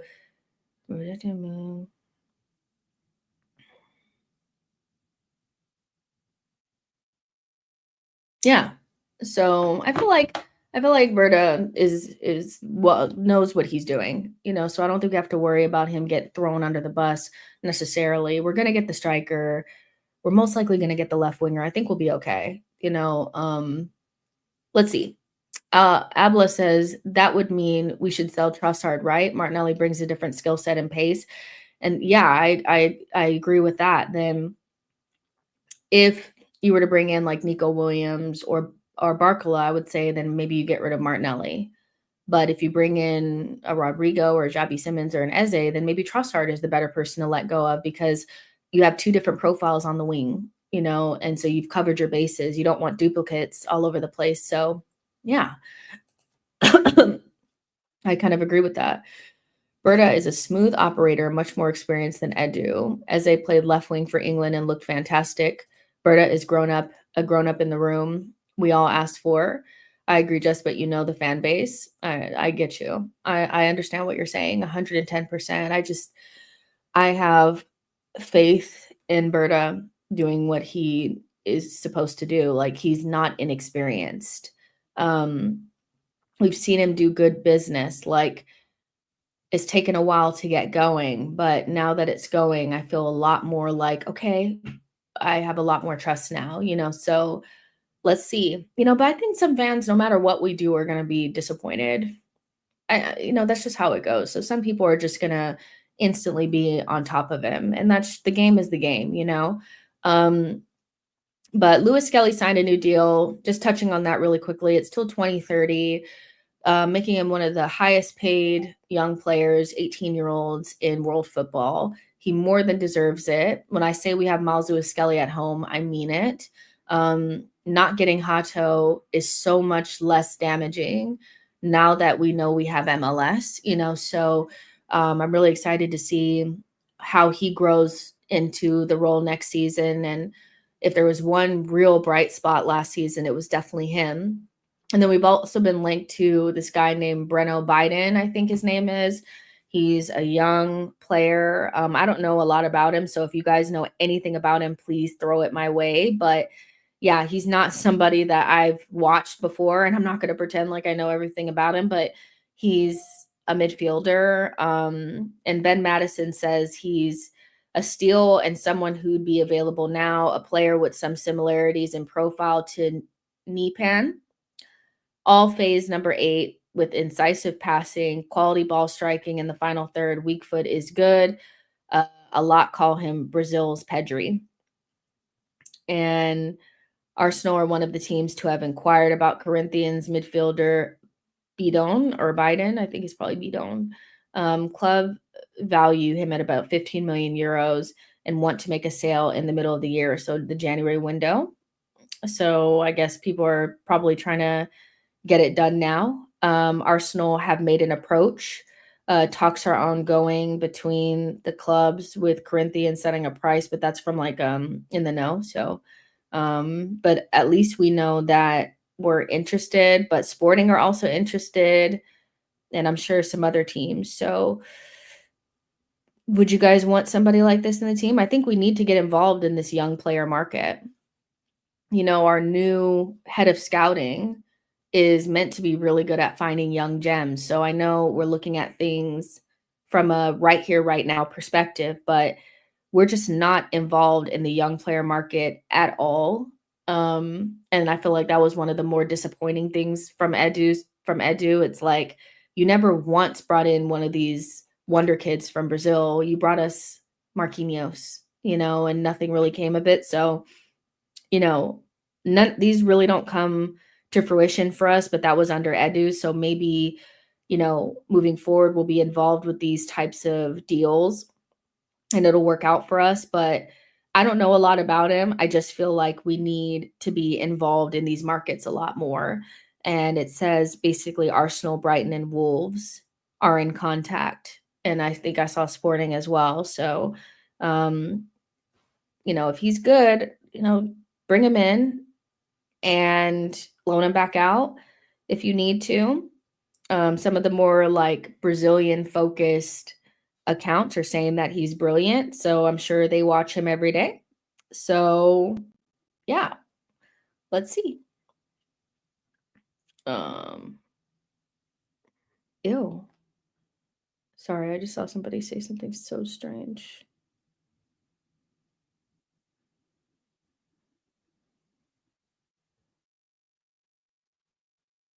Hold on real quick. Okay.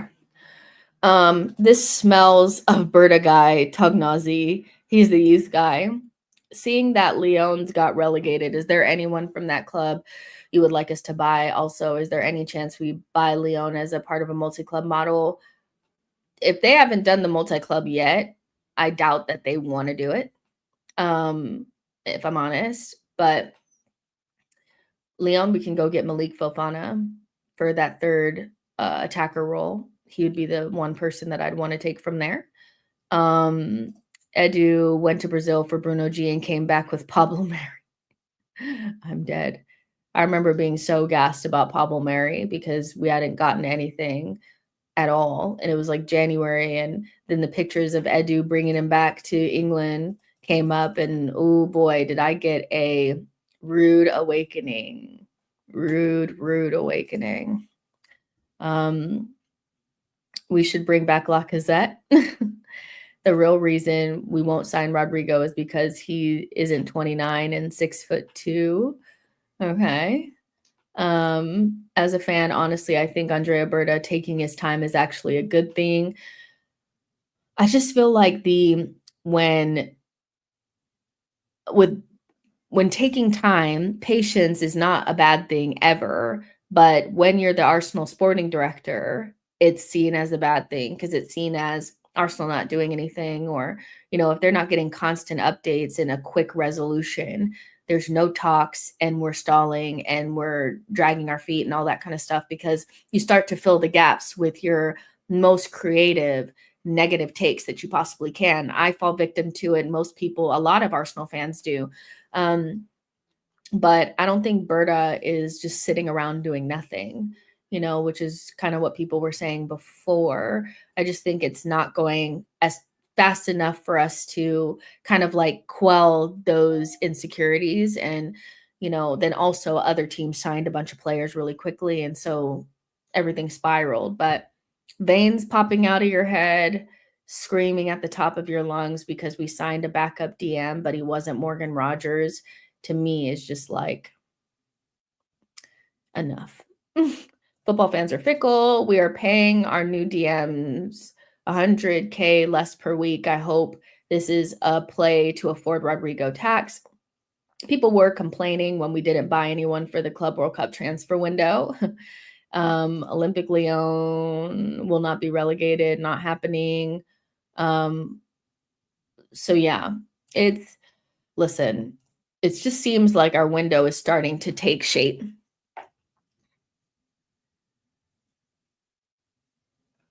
What? But yeah, I think we're starting to see some movement.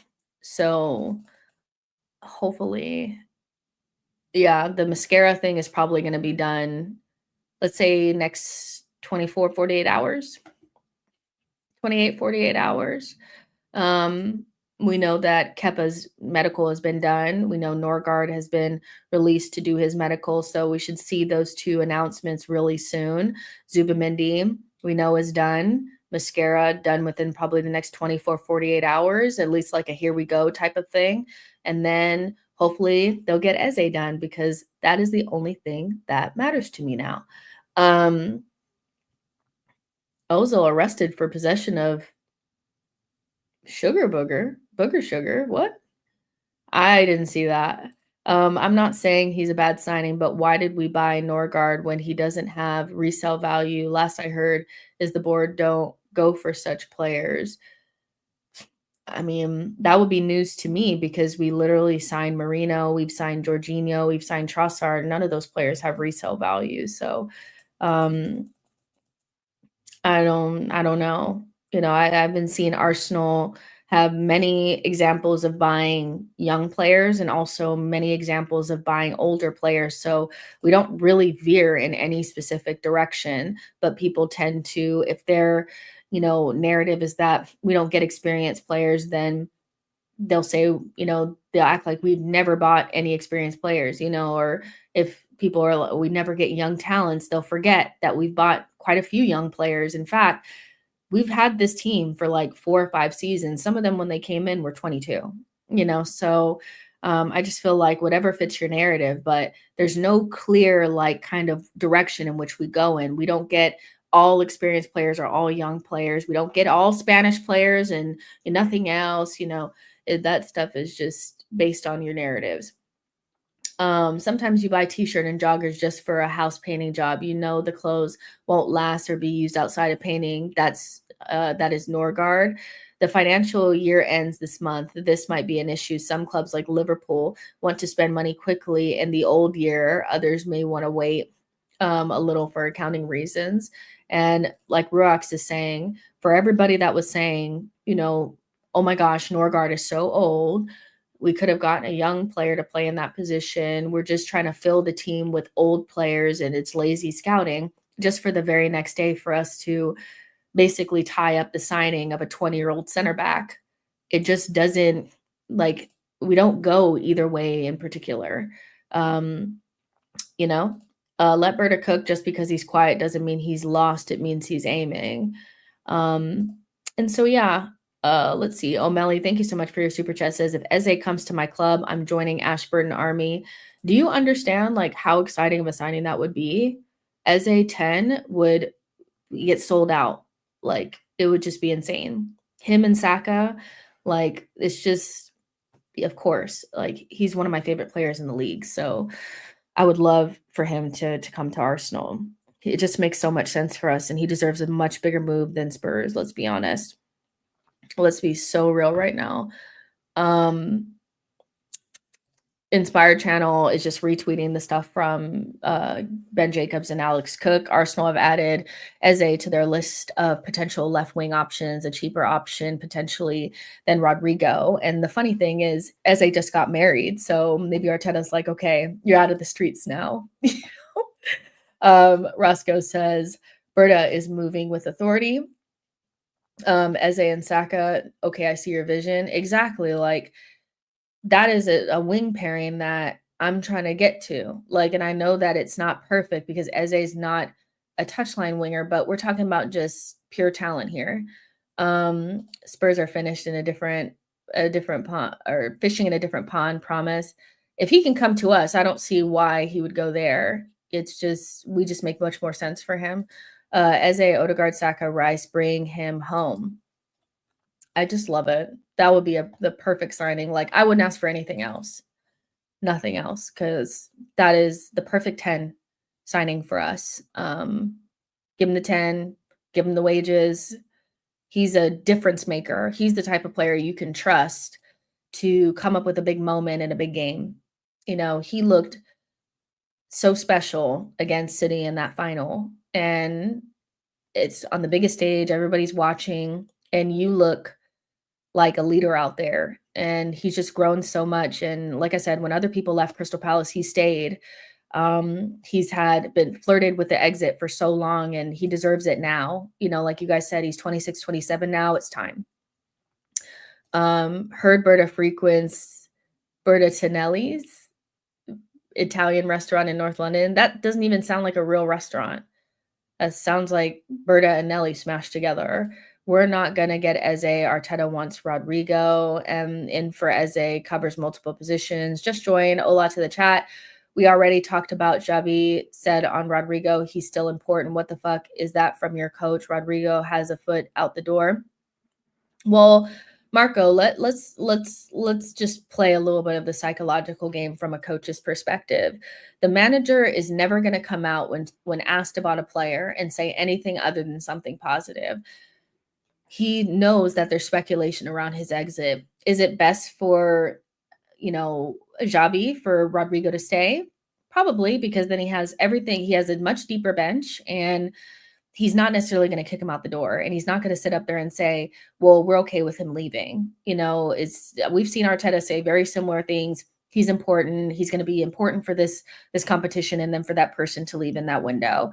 So I'm not really looking at what Xabi is saying. I'm looking at what Xabi is doing. Last game, Rodrigo didn't play at all. I think the game that they're playing either today or tomorrow, he's gonna be on the bench again. And so I'm not quite sure how somebody that's important is not playing for you. So Rodrigo will know what those conversations are. And it may just be the case that Xabi's okay with him staying, but he's also not desperate to keep him either. And so he's more than happy for him to stay. But if he wants to go, which is always the element, we're not talking about whether or not Xabi wants him or not. We know it's about whether or not he wants to leave. And so Xabi saying he's important, it doesn't mean anything. He's not playing him. let's see. I don't disagree with you. I was just comparing with what he said about Jude and the other guy. I didn't see what he said about Jude. So you'll have to enlighten me on that. Party leaving means the shadow around his scandal will no longer mark the club. Team news and ticks. Listen, like, not to be like one of those people, but he's kind of washed, isn't he? Like he hasn't been he hasn't been that on it since the Rice saga, has he? And then he was playing stupid games with some of our big Arsenal accounts last summer with no exclusives and taking people's money for him saying Arsenal were looking at players. Like, is he not washed? Like, he had one summer of exclusives. Stick to team news. Team news and tickets. I'm just joking. Let's see. Arsenal has approval from Eze that he wants to make the move.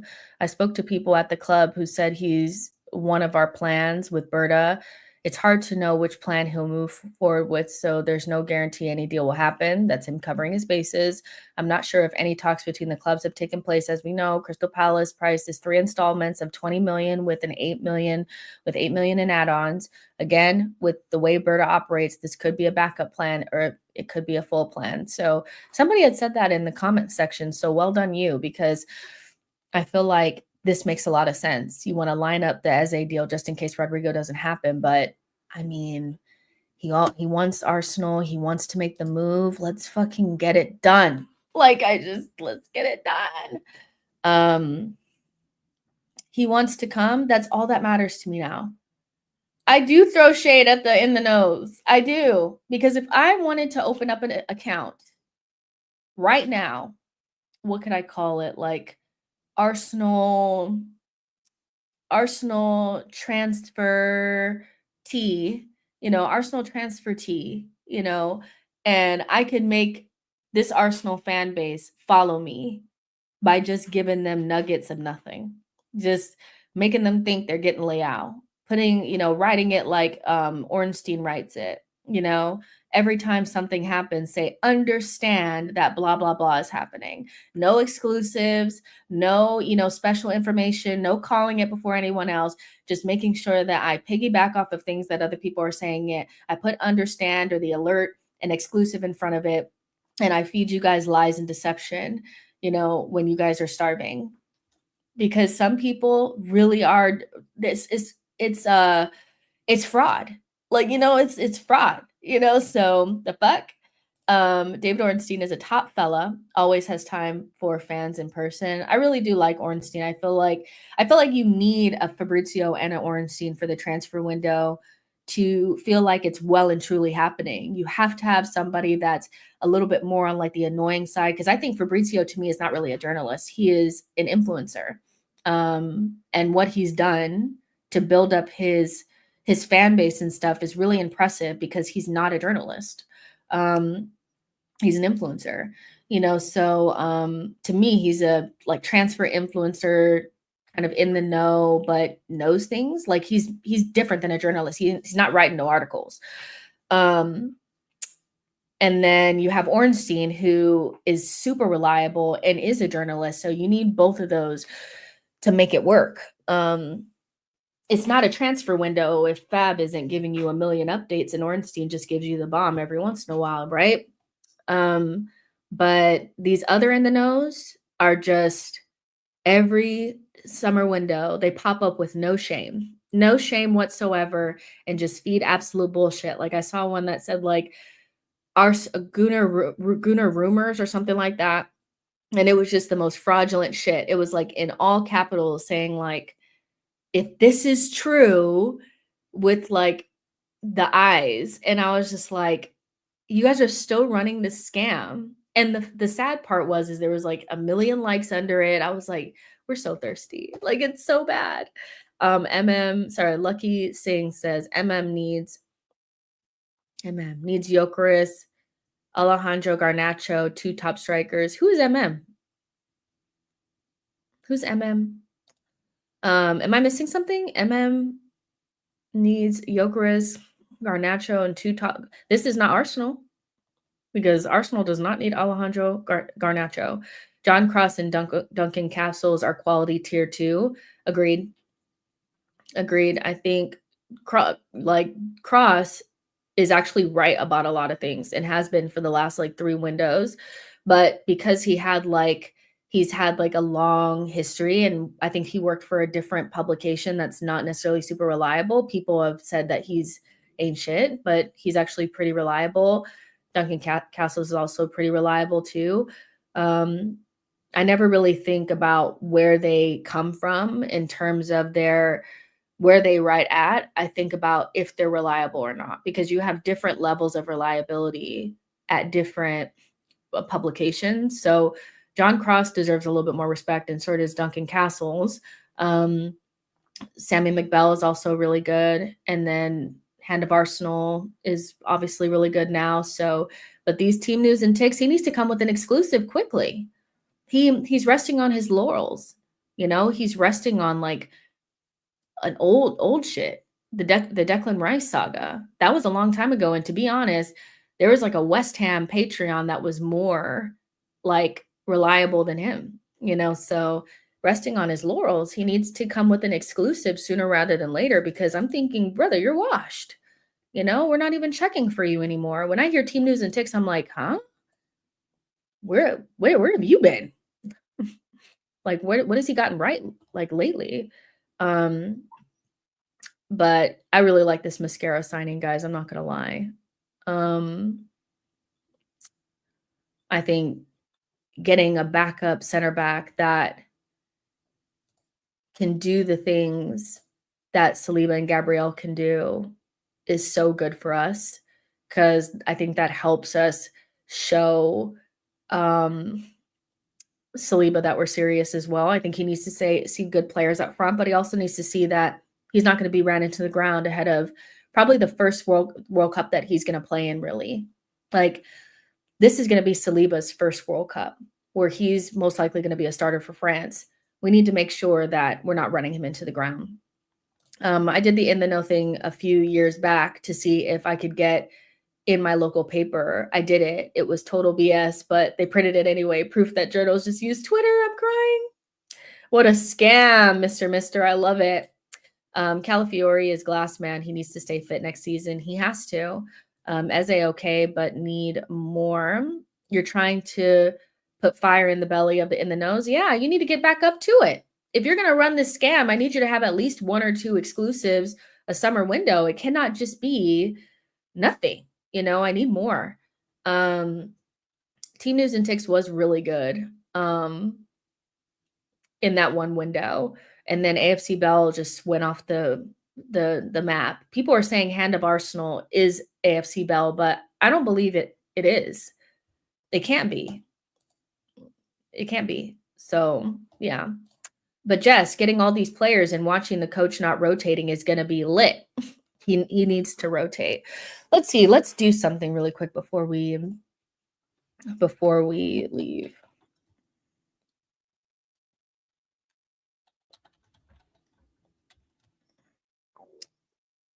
Let's see. I haven't been on this website in a very long time. Okay. You guys are so funny. I love this community. We have like the best time. The streams are just shits and gigs.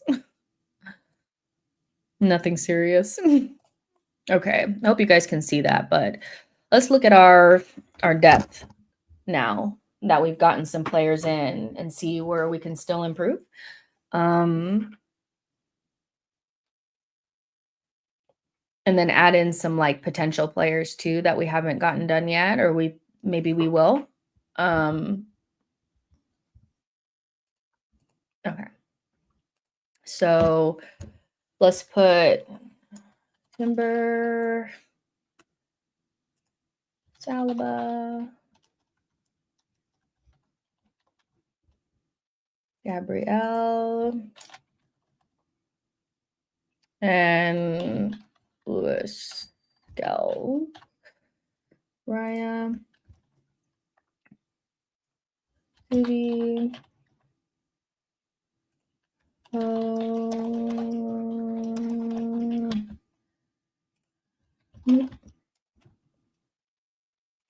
Saka. We'll leave these two blank. Or actually, let's just be realistic. We know he's starting. Like, let's be so fucking for real right now. Okay. So, or should I just put Martinelli there? No, let's leave it blank. So let's see. Can you guys see it? See it? And kind of a little bit. What comment? Hold on.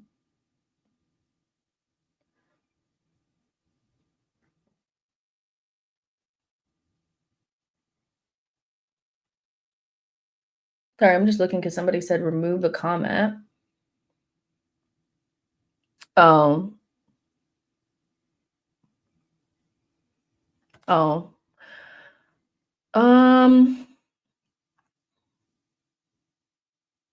I'm 36 years old. I don't give a fuck about people talking about my forehead. If I was worried about people talking about my forehead, then I'd be in a straitjacket. I really don't care.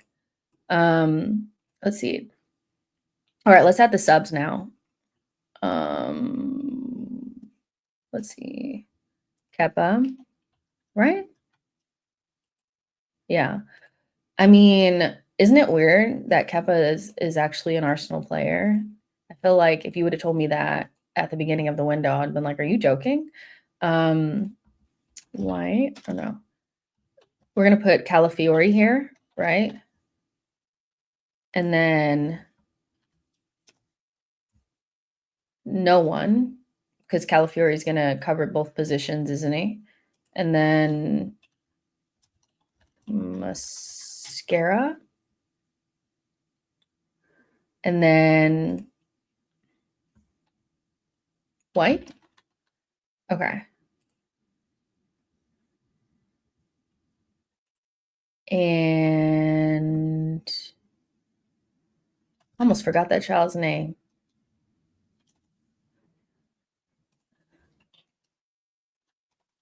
Which one is it? Is it this one? Yeah. Norgard. Behind Odegaard. Okay, behind Rice. Marino.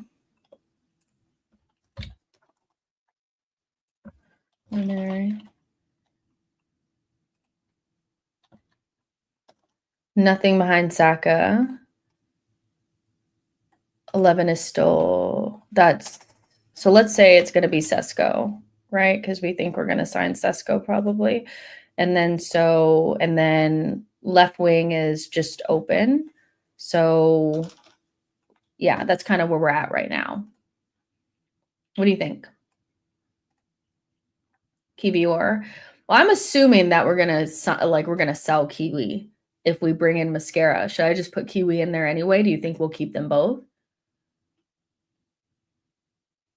I put Ethan behind Odegaard.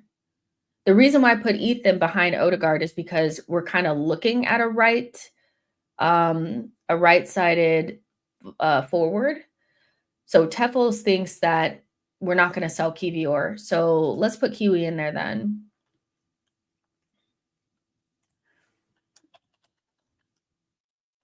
There. Okay. So that's the back line. And then that's that. And then so this is where we're at. So idealistically, if Berto was like on his shit, right? This is kind of how I'd like things to go from here on out. If he was on his shit for real. Let's see.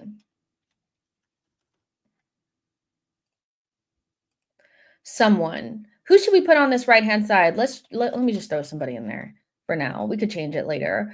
And then let me go back to general and then change this to, let me just put Rodrigo here, right?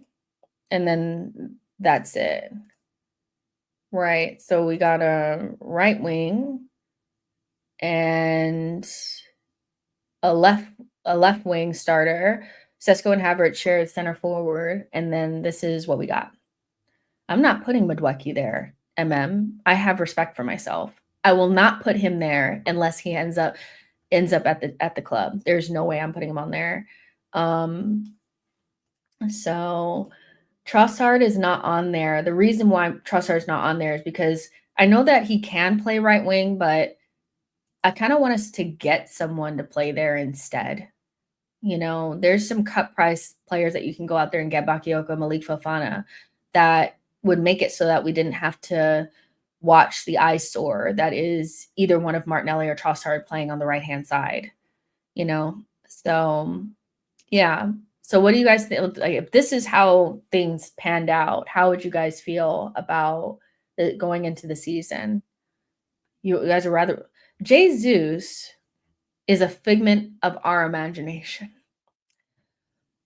Okay.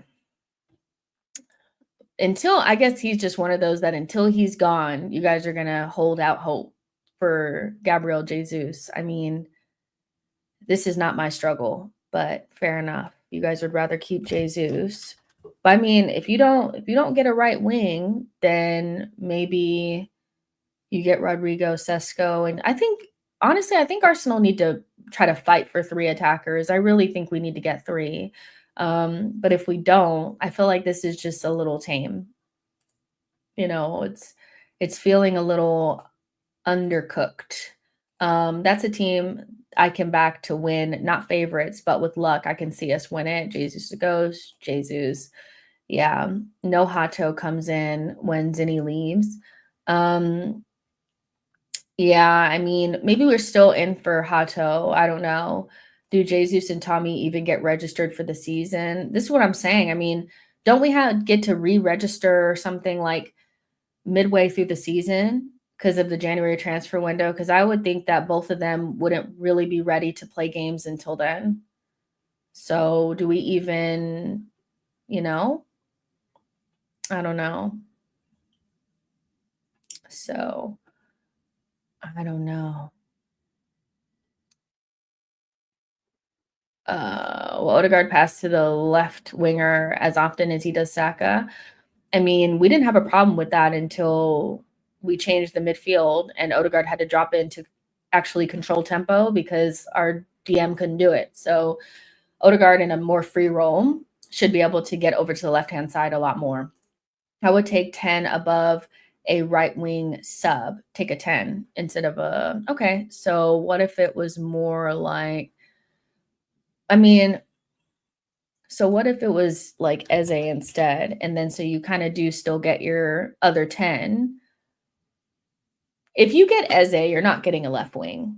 I think that needs to be said. If you bring in Eze, you're not getting another left wing. So essentially, if you want your 10, then you'll probably want Eze because he's more likely to be trusted to play left center mid than Rodrigo, you know. So Eze gives you the second number 10, and then he can play in Rice's position, and Martinelli can move up to left wing. So that's how you can get that, you know, if you want to get the 10. But I don't think you're going to get Eze plus a left wing. Arsenal are looking at Eze as a left wing. So yeah, I still think Hato comes in. Okay. Still think Hato comes in. So that would mean that, I mean, I'm not taking Lewis-Skelly out of this lineup. So he's just going to have to be on the bench, I guess, because I don't believe in dropping Miles Lewis-Skelly. So it's not a part of my religion. So then Kibior would go because somebody's got to go. Can't be keeping everyone, you know. So then Cala goes here. I actually like the idea of Calafiori just as a center back option because I feel like the more he runs up and down, the more likely he is to get injured. This feels more like where he should be at, but you know, Mahato there plus Miles Lewis-Skelly. I don't know. I saw the team news and ticks. I saw that earlier. Unless he did something else, he must have heard me. He said, "I need an exclusive because she's talking absolute shit about me." And you know what? I am because you haven't came with an exclusive in 2 years, buddy. But yeah, no, I seen this already. I seen he gave the okay, and unless this is something new, he has approval, he wants to make the move, blah, blah, blah. So, yeah. Let's see. Are you happy with the left 8 options if we have to rest Rice for a few games? If Eze comes in, then yes, because he solves that, in my opinion. You know, I feel like he gives you the option, like if you want to, let's say we're struggling to break down a deep block, you can take Rice off and put Eze at left center mid, and you have somebody that can help you break down deep blocks. You do something a little bit different.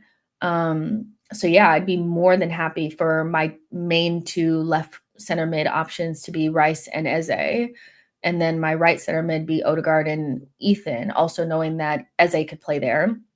And then my DM options being what they are, and knowing that in a pinch you can play Marino. Marino needs to become an in a pinch player. Like, as much as I like him, he's a nice guy, he's good, but he's somebody that I feel like needs to be in the pinch, you know? So, yeah.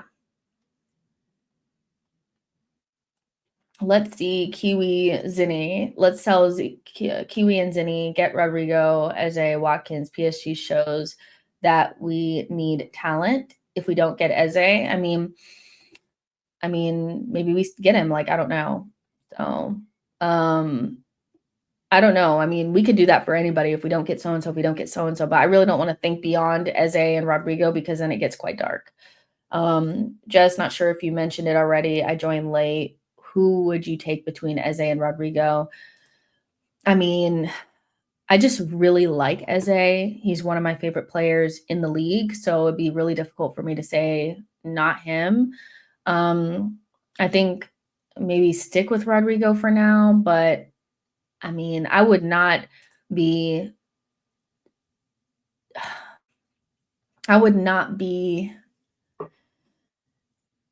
sad if we got either one, you know, for different reasons. Maybe Rodrigo is a better fit for left wing, but Eze is just a special player that I feel like fits us to a T. So, and would give us so much more flexibility. He can play left wing and he can also play left 10, or left-sided center mid, you know. So, and we know that our options there are not the best, you know. So, yeah. As a Prem proven stamp is going to go hard for the board. I mean, Arteta is probably like, yeah. Eze doesn't have to move home. I get Eze and Leao as he's a cheaper wage fee. Arsenal are the team most interested in Rodrigo currently. Yeah, I know I'm seeing comments that we won't get Rodrigo because Manchester City are interested, but I mean, every time they mention them, they also mention us. So I think we need him more than they need him. They actually don't need him. So, like, at all. They play Marmoush on the left. They have Doku. And then, like, so where is he actually going to play for them? You know, or is he a priority for them? Probably not. Or he's a priority for us. So, yeah. And any good player on the market, you're going to have to battle a good team for them. So it is what it is. Let's see. But this is, here we go with the serious club signs Eze and Rodrigo. You know, we're not going to do that. But I would love 3 attackers. I would love 3 attackers. That would make me, I would be like, we are fucking for real. Now, whether those 3 attackers is a left wing, a 10, and a striker, or a striker, left wing, and a right wing, doesn't really matter to me. Just get the more quality in this team. That's all that really matters. Don't forget 100 million Grealish. They don't need him. Do you think Rodriguez could play left 8 in some games? I think he'd have to play a traditional 10 for us. And that would require Mikel to change his system. If you go, I don't know if you guys probably don't want to because it wasn't the best on the eye. If you go back and watch Manchester City versus Crystal Palace in the final for the FA Cup, you'll see Eze dropping deep and receiving the ball in deeper pockets, getting the ball up the pitch, defending. He has the type of physicality and you know, like he's the type of player that you can trust to have the ball a little bit deeper. I'm not sure if I see Rodrigo in that capacity. I'm not sure if he has that in his locker. So I feel like Eze is a better choice if you want him to be able to play 8. But Rodrigo's somebody that if you wanted to change the system and you want to play with just a 10 and you wanted to play with Rice and Zuby and a double pivot, you could do that. You could plug Odegaard in the 10, Rodrigo in the 10, or Ethan in the 10. So we have a lot more options to our disposal if Arteta is willing to be flexible. So 65 million for Darwizzy Noodle. We took Rice ahead of City, so we can take Rodrigo ahead of City. Yeah, I don't really. It's not that I don't think City is, obviously a team that most players would want to go to. I just feel I'm not going to say we're not going to get any players if City are interested. Obviously they miss out on players all the time. So they don't always get the players that they're looking at. We're buying players who can play multiple systems, but the coach has no in-game management. He can only change personnel, no system. Preseason is starting around the 19th of July, I think. So we have that amount of time to start getting some more people in. But yeah, I mean, this is shaping up quite well. I think obviously there's going to be a split in the striker situation because, Sesko is not everybody's favorite, which I completely understand. I would be over the moon with either one of Eze or Rodrigo. I like the signing of Norgard. It just says no nonsense. Just get someone in at a good standard and move on. Mosquera is a really, really smart signing. And maybe we still go for Hato if Zinchenko leaves. I don't know, so there's still a lot of things up in the air, but we know we're moving. We know we're moving at this stage. I'm hoping the signing of Norgard suggests that Arteta has reconsidered what profiles can play in left 8 instead of dual monsters. He needs a different profile. I think I don't have my biggest issue with Rice in left center mid is not that he plays there, is that there's no other option. So when we need to do something different, when we need to be more creative, when we need to break down those deep blocks, there's nothing else we can do. Marino is not changing anything for us. So I'm very, I love Declan Rice in the left 8. And for the most part, most games he works there, but there's just some games where it's an odd fit. So if you have something else, which we don't have now, then it helps us. So I think you do want to bring somebody in if you can. Having Marino as the only other option is a little concerning. And then the next option down from that is Havertz. I feel like we could do better, if that makes sense. So yeah. But yeah, guys, we'll go ahead and get out of here. I know that this is a longer show, but so many things was happening at once. So I wanted to make sure that I addressed it. But get Eze in, get Mosquera done. I don't know what's going on with Rodrigo, but if he wants to come, get in here. We're moving. We're moving now, so hopefully we're in a more positive kind of space and we don't have to, worry as much anymore. If anything happens, I'll come back. But for the most part, we'll probably just talk tomorrow. Make sure you guys are liking the video and subscribing to the channel on the way out. Take care of yourselves and I'll see you on the next one. Bye, guys.